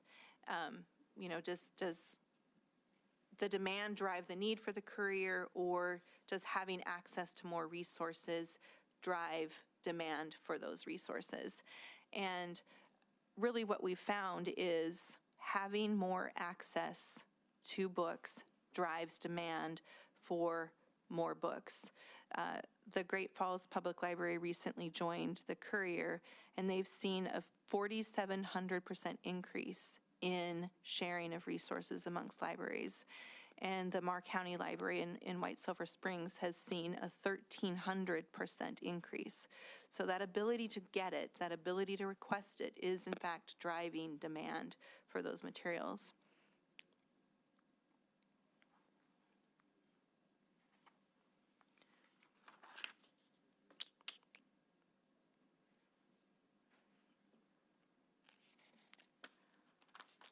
Let's see, let's go ahead and click on our resource sharing dashboard, Julia, if you don't mind.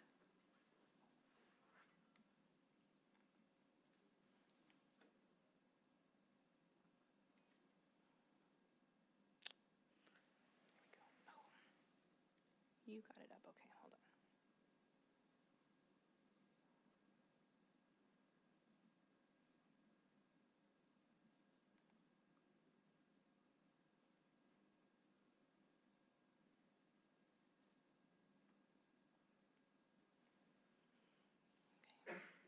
So in our dashboard, we have metrics about Montana Library to Go specifically. One of the challenges that we face with Montana Library to Go, and let me step back and just give a little bit more detail about what that is and what the state library's role is. We have a contract with a company called Overdrive, and through that contract, libraries share their collection funds for ebooks and build a shared collection. So there's actually a committee of librarians from libraries around the state that go into Overdrive every single month and identify what books they're going to offer to Montanans through Montana Library to Go. And many people know the Libby app, which is the great app that allows people to access these resources on their kinds of mobile devices. So the state library's role is really to hold the contract, and we provide just a small amount of funding through our Library Services and Technology Act funding to help libraries make use of the program. And then libraries are using their local collections budgets to build those kinds of collections. One of the challenges that libraries are working to address is just the increasing demand for ebooks and audiobooks over time. That demand just continues to escalate. And so when I say libraries are using their local collections budgets to build that collection, by far the majority of their budgets are just going to fill holds on titles that patrons are demanding that we just don't have enough copies to fill that demand. A library patron that might have an item on hold, a physical item on hold, on average has to wait about 29 days to get that item versus 59 days for a patron waiting for an ebook or an e-audiobook through Montana Library to Go. And again, we're just continuing to see that demand for this service increase and increase. So that's one of the challenges that we work to address when we've had some one-time funds, like some COVID-related funds, and we put more money in to provide more content. We're able to bring down that wait time that Montanans are having to wait. But when those funds end, then we see those kinds of costs increase.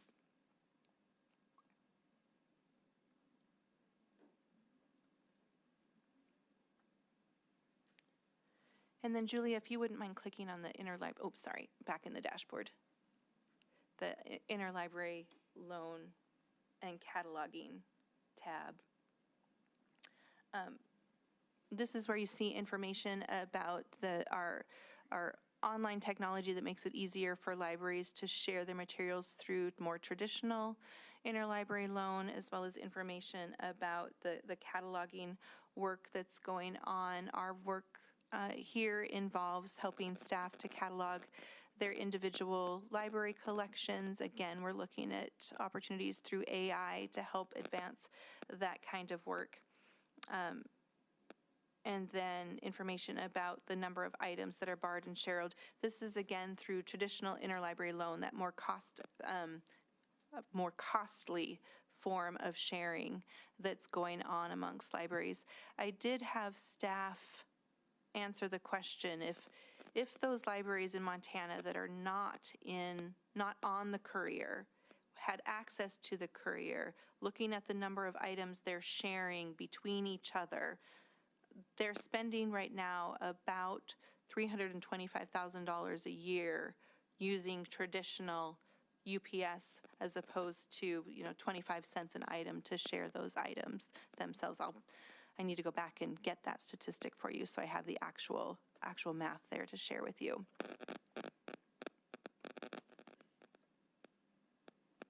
And then the final tab is looking at those reference resources that we make available to our own state employees there.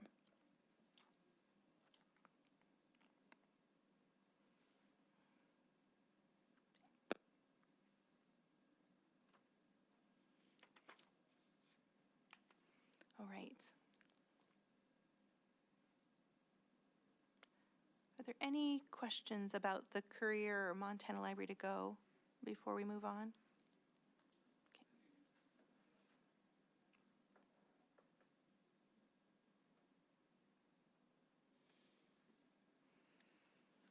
Moving on toward our Montana History Portal, we had a chance to visit a little bit about it when we were talking about our LEGO program. Again, we have one position budgeted that's supporting our Montana History Portal, and it's funded through our Library Services and Technology Act funds. Next slide.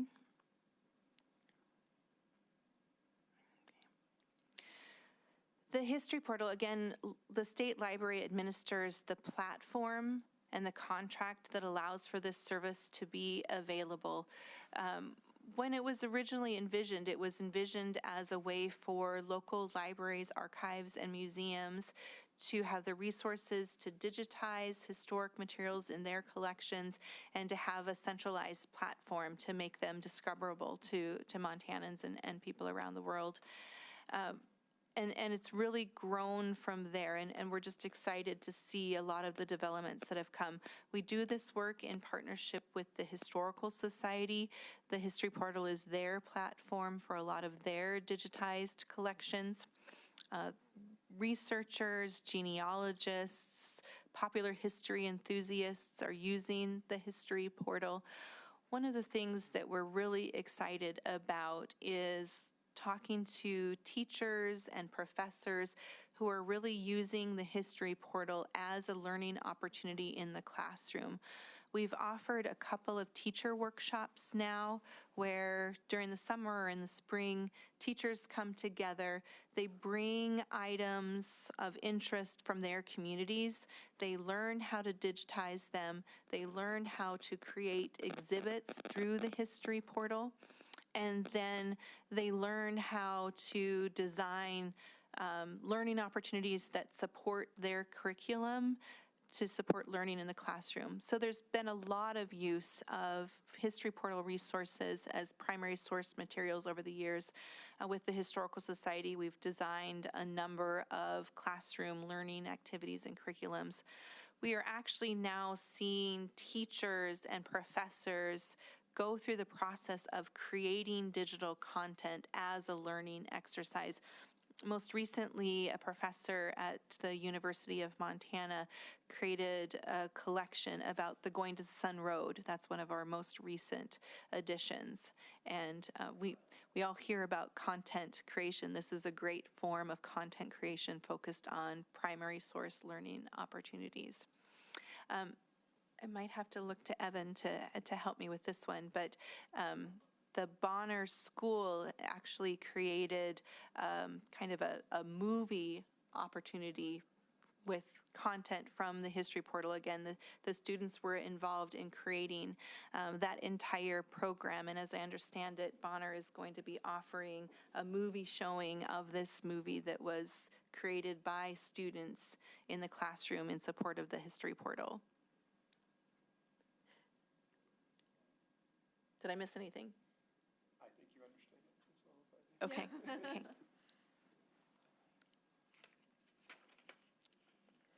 Let's see.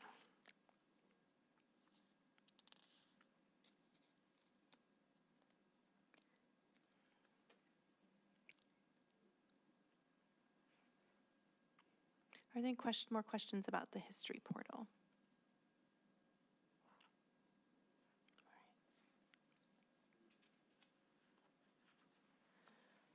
We can go ahead and move on then. Moving on to our hotspot lending program. It's the same staff that administer our work with Montana Library to Go and the Courier and our OCLC contract that are administering this hotspot lending program. So there are no directly budgeted positions budgeted for this program. The current funding for our hotspot lending program, some of you might remember, is some one-time funding out of our coal severance tax fund that ends at the end of this fiscal year. The hotspot lending program itself was something that grew out of the pandemic. We were aware that other states were lending mobile Wi-Fi hotspots through libraries. It was something that we had thought about piloting prior to the pandemic. We were actually in the early stages of thinking about what a pilot might look like when the pandemic hit and we had COVID funding available. And of course, you all know the need that families faced for Wi-Fi access for learning and working remotely and everything that we lived through.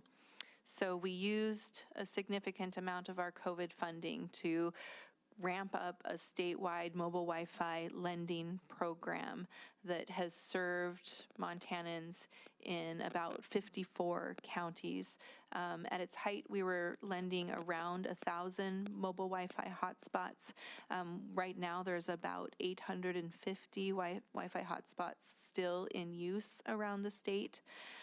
About a year ago, we had started to see a small decline in the use of those hotspots. But then federal funding for broadband affordability came to an end earlier this year. And once that funding measure came to an end, we again saw an uptick in the use of those hotspots.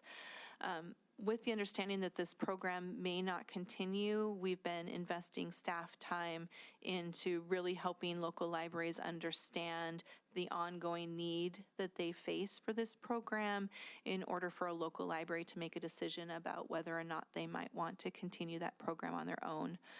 We have partnered with two state agencies, the Department of Administration and the Department of Labor, on two federal grant applications under the Digital Equity Act that would provide some continued funding for this program. If successful, we'd have continued funding for about another 5 years of this program. And we've been waiting. Any day we should hear on the outcome of those kinds of applications. So I'll continue to keep this committee updated on any kind of funding that might come available through those programs. So I have a question for you, State Librarian. If the funding becomes available through these programs, which agency is going to be administering the program?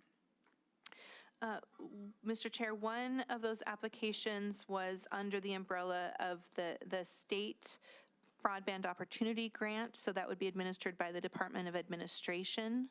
The second application was through the NTIA, the National Telecommunication Infrastructure Administration. Close enough. Their competitive grant program, and that would be awarded to the Department of Labor. So if I'm hearing you correctly, it could be that the hotspot, something like the hotspot program could be continued in the state, but would not be continued through the state library. We would serve as subrecipients on those grants, so we would continue to administer the funds. The federal funds themselves would flow through those agencies, Mr. Chair.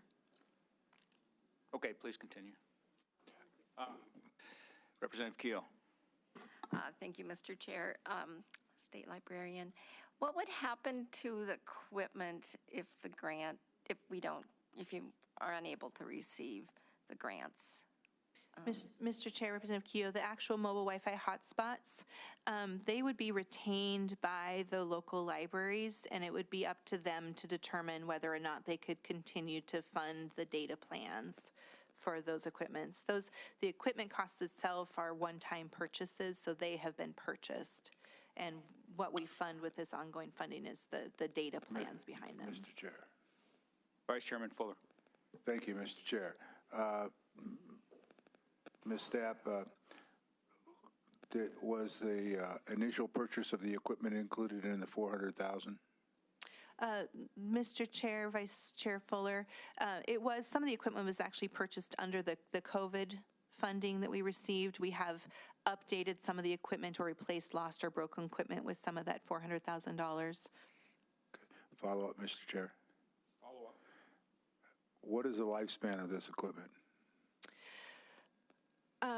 Mr. Chair, Vice Chair Fuller, I'd like to get back to you on the answer to that question. Very good. I would appreciate that. Thank you. Thank you. Other questions? So I'll have an assertion that you can correct me on if I'm wrong. The coal trust money we put to this for this current biennium is probably predominantly be used for the data plans that are associated with this, correct? Mr. Chair, that is correct. Thank you. Please continue. Mr. Chair, one further question. Vice Chairman Fuller. Yes, Mr. Chair. Is there some way of determining as to for what use these data plans are being used? Mr. Chair, Vice Chair Fuller, we do ask patrons to voluntarily complete a survey to indicate what purposes they're using the items for. We know that about 40% of the usage is for educational and workforce opportunities. Others are used for connecting with families and other kinds of online recreational opportunities. Follow up, Mr. Chair. Follow up. The second question then would be, is there a data limit to each individual hotspot? Mr. Chair, Vice Chair Fuller, there is not. These are unlimited data plans. For one last question. For each one? For each one, that's correct. Thank you, Mr. Chair. Where the limit might come into play is just the circulation period of a mobile Wi-Fi hotspot. So most libraries will check out a hotspot for 2 weeks, and then the patron borrowing the hotspot has to return it to the library, if that answers your question. Representative Keel. Thank you, Mr. Chair.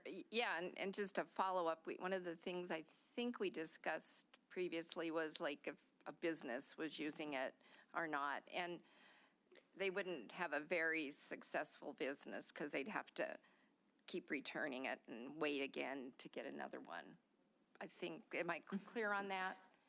Mr. Chair, Representative, that's correct. I have a question for perhaps for Ms. Hall, and that is, should these federal grants come through Department of Administration or Labor and Industry, I suppose we'd be looking for budget changes during the interim or something like that in order.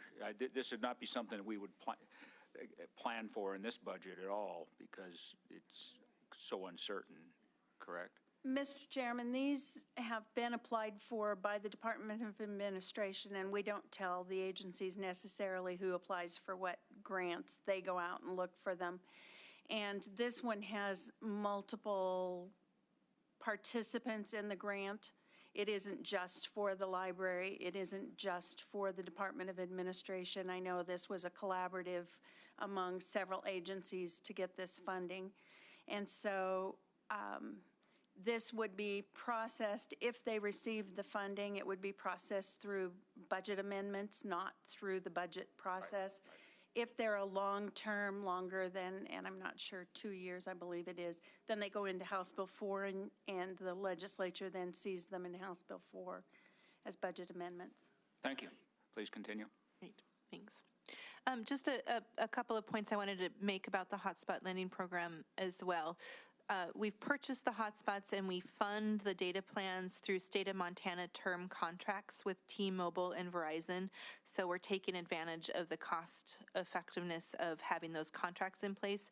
And government contracts for these data plans are significantly less than the cost that an individual consumer would have to pay for those data plans. So significant cost savings there. And we've also had a great partnership with Nemont, the telecommunication provider in northeast Montana. That area of the state, that far northeast corner, is not well served by either T-Mobile or Verizon, but they are served by Nemont. The cost for their data plans was more than what we had budgeted, and they've been willing to donate that cost difference to us to make the cost the same for serving that area. So an example of a great partnership that we have up in northeast Montana.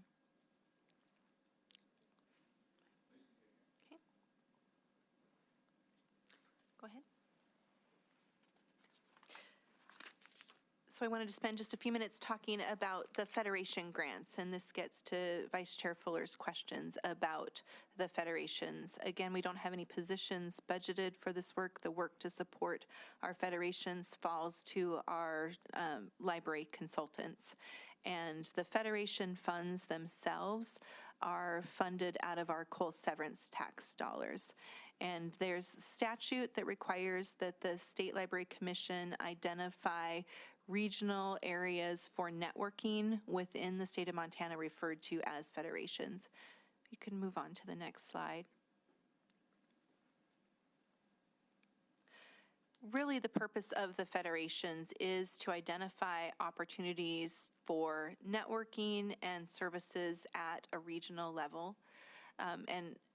We don't have to click on it, but in your outcomes, there's a map of where those federations are within the state. One of the important things about these federations is that they serve as an opportunity for library trustees to come together and create a network to support their learning. Oftentimes we see regional challenges that are best addressed at that regional level, and so it's a chance for trustees to come together and collaborate. The federations meet twice a year. Each federation meets twice a year, in the spring and in the fall. Those are opportunities for professional development and networking. At their spring meetings, the federations are required to create what we call a plan of service.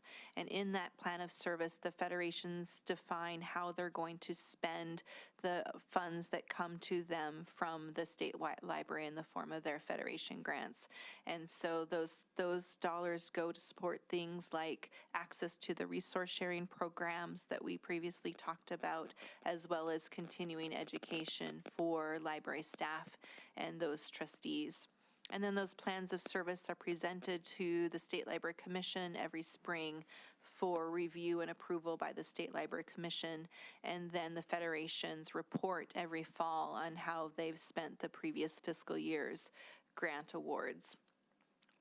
I think the federation statutes themselves date back to the 1950s, and they were really created as a way to share resources amongst those regional libraries. It's where we saw some of the first developments of bookmobiles. In fact, if you're in Missoula, parked near the Missoula Public Library is a funny looking machine that has the Tamarack Federation bookmobile that was used decades ago to provide services in that area.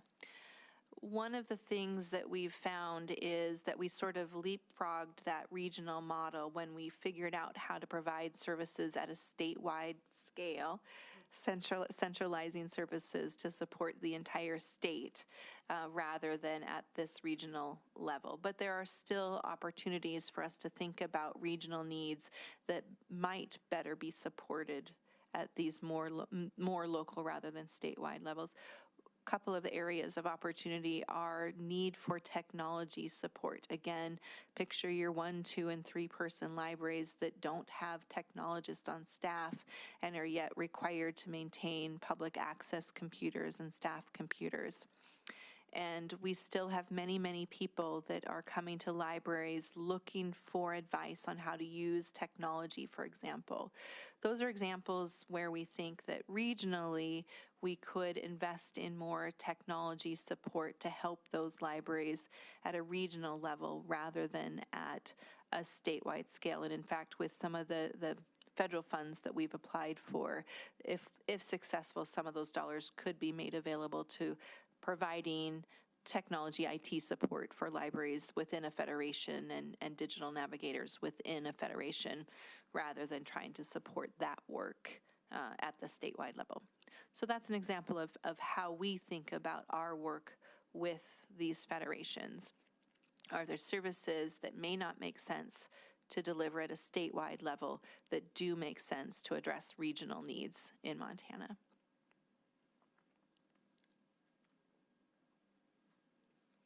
Are there any more questions about our federation grants? We have links to the current plans of service if you're interested in them.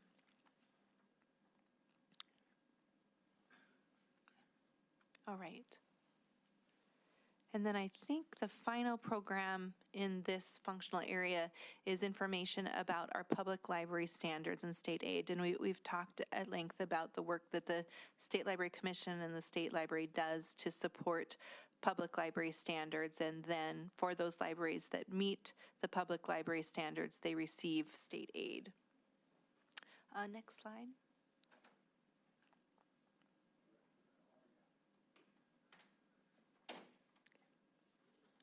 And again, one of our measures of success are the number of libraries that are able to meet those standards because of the support that we provide to them. In FY25, 81% met the standards, 17% requested deferrals because for some unforeseen reason, perhaps they had a library director turnover or library board turnover, they weren't able to meet some of the specific public library standards. In administrative rule, there's a process through which they can apply for a deferral from the state library. When that happens, we work with that library to create a plan through which they determine how they are going to meet that standard and in what time frame. And if that deferral is approved, then we will go ahead and award state aid to that library.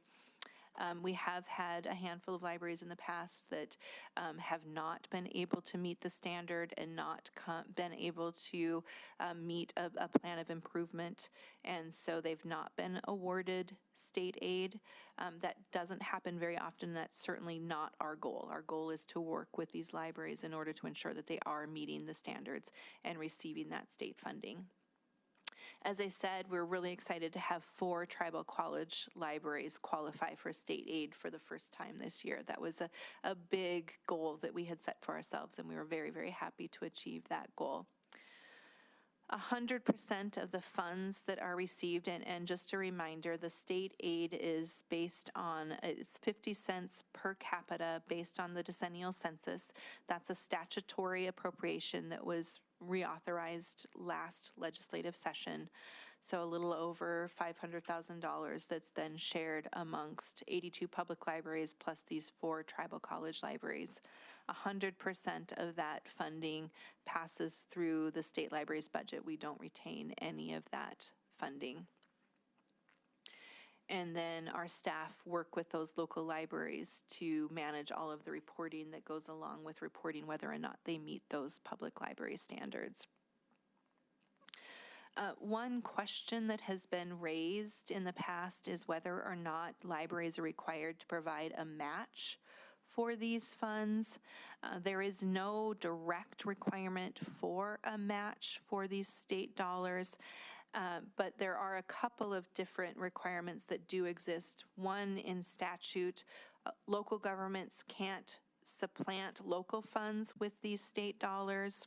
And then the public library standards require that local governments provide at least 70% of a local library's revenue through local sources of funds. And I think the other important point to make relative to the suggestion of a match is just really how minuscule the amount of funding libraries receive through state aid. It's about 1% of their total operating funds. And so I don't really see any benefit to stating that a local library is providing a match when they're already providing substantially more funding than what they receive through the state. The final point I wanted to make about state aid is that again, libraries have to meet standards in order to receive them, but then these are monies that local libraries are able to apply to meet whatever kind of community needs they have. They are not required to meet any kind of specific service or program dictated by the state. That's different from the Federation funds, where those funds have to be applied in accordance with the plans of service that are agreed to through the federations. The state aid dollars are able to be used for whatever purpose the local library decides.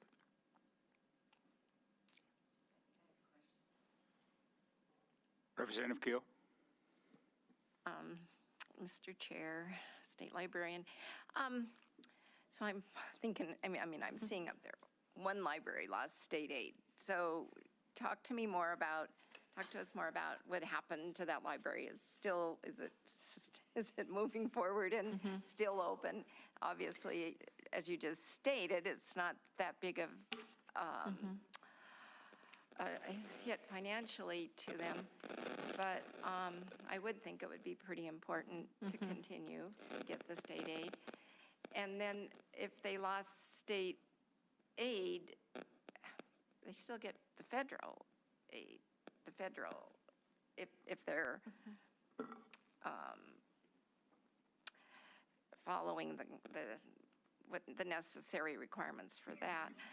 Just kind of give us a little more information around that. Thank Sure, you. Mr. Chair, Representative Keough. This is a library that does struggle in a lot of ways.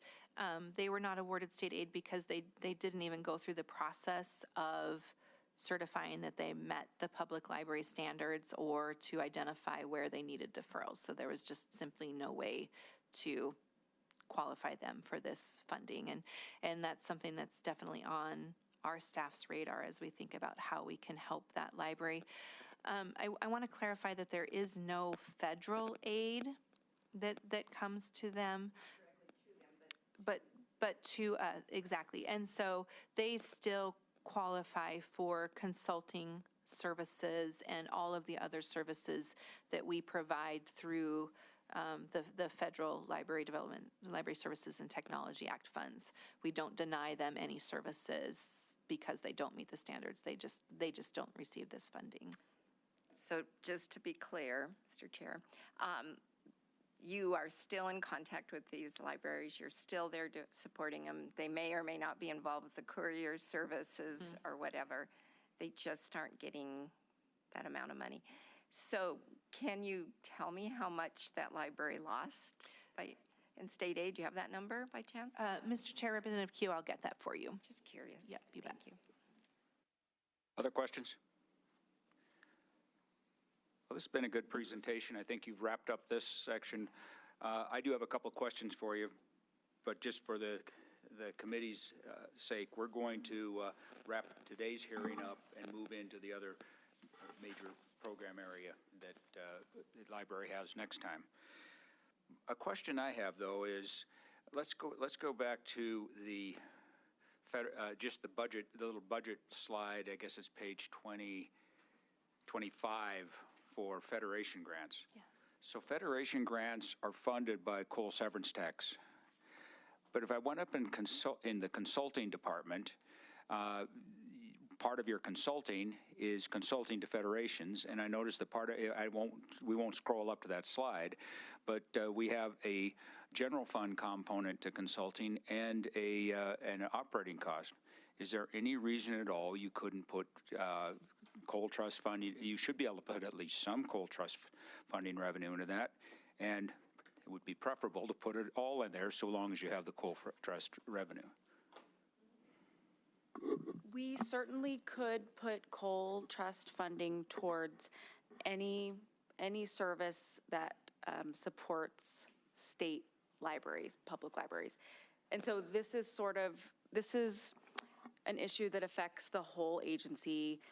If I can just maybe speak a little more broadly, there are many of these programs could be supported by many different funds, right? They qualify for whatever the statutory requirement is for those funds. So it's just sort of a matter of moving between the pots and making it work. I understand. Thank you. And so let's go to the public library standards and state aid.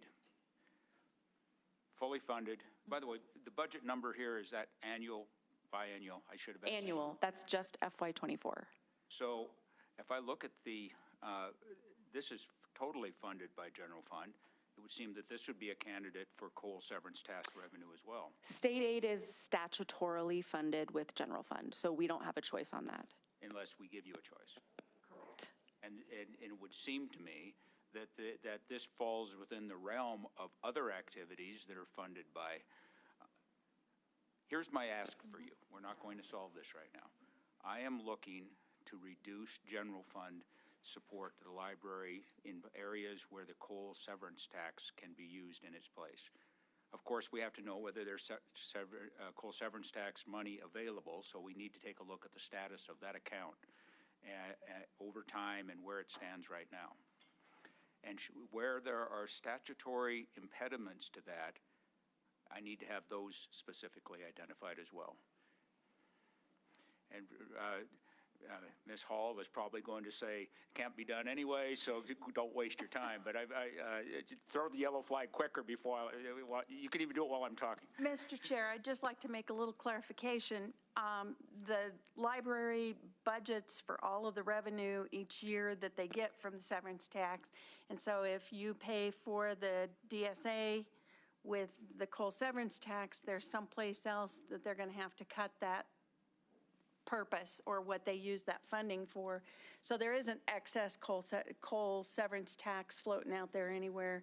They're spending Ms. it Hall, as much but I as they remember can. last session when the hot spot program came up, it was not in the governor's budget. It was a proposal that came forward, and we directed that they use coal severance tax, and it was available then.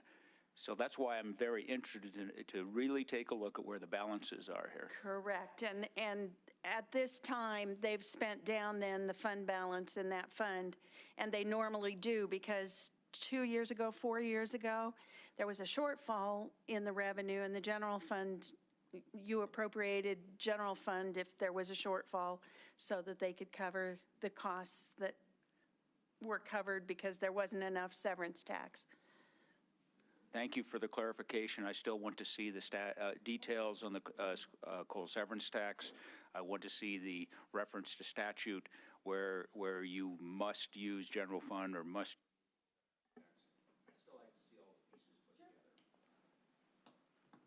Because the fact is, in some of these cases, we may be able to work around some of this, but it might require changes in statute to do it, to provide a little more flexibility.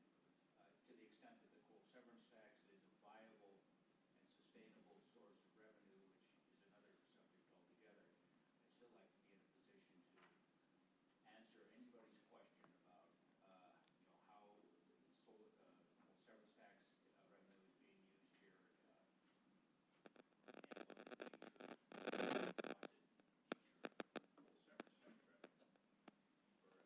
tax revenue for upcoming biennium.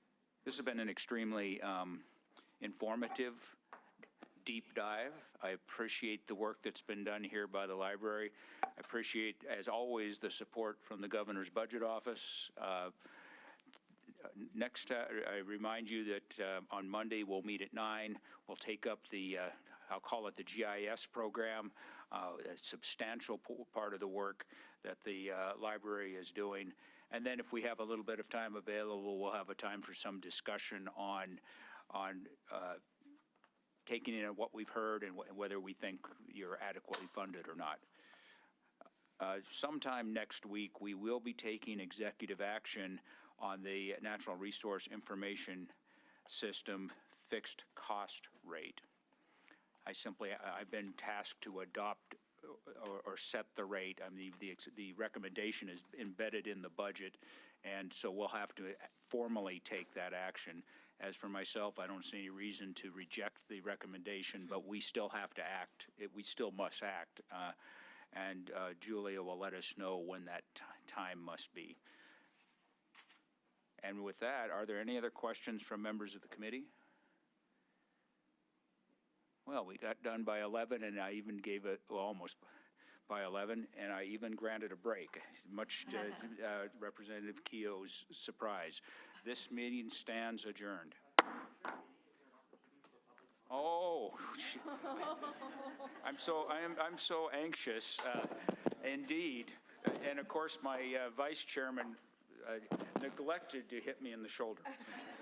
I'm sure he will do that or box my ears next time. Let us have public comment on any item on the agenda. Chair Beatty and members of the committee, for the record, my name is Brian Rossman, Rossmann, and I'm a member of the Montana State Library Commission.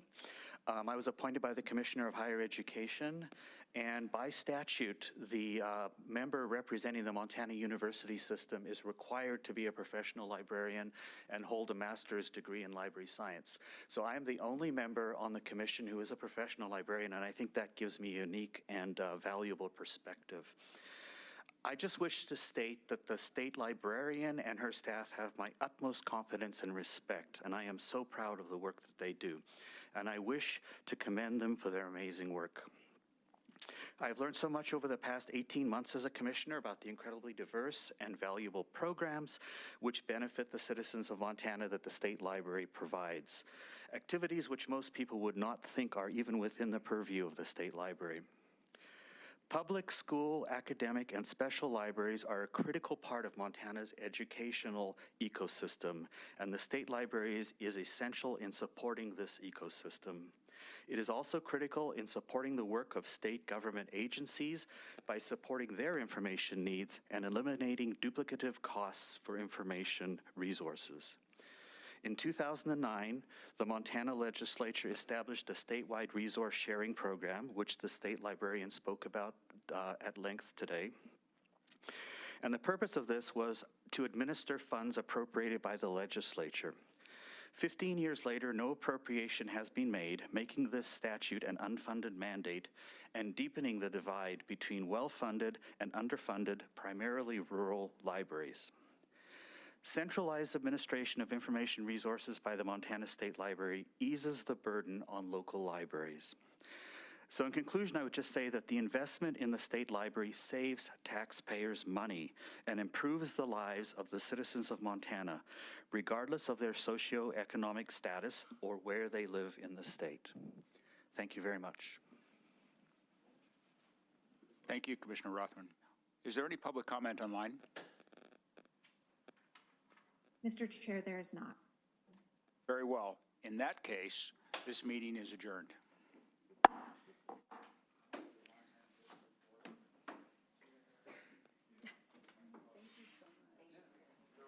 What? My great-grandparents.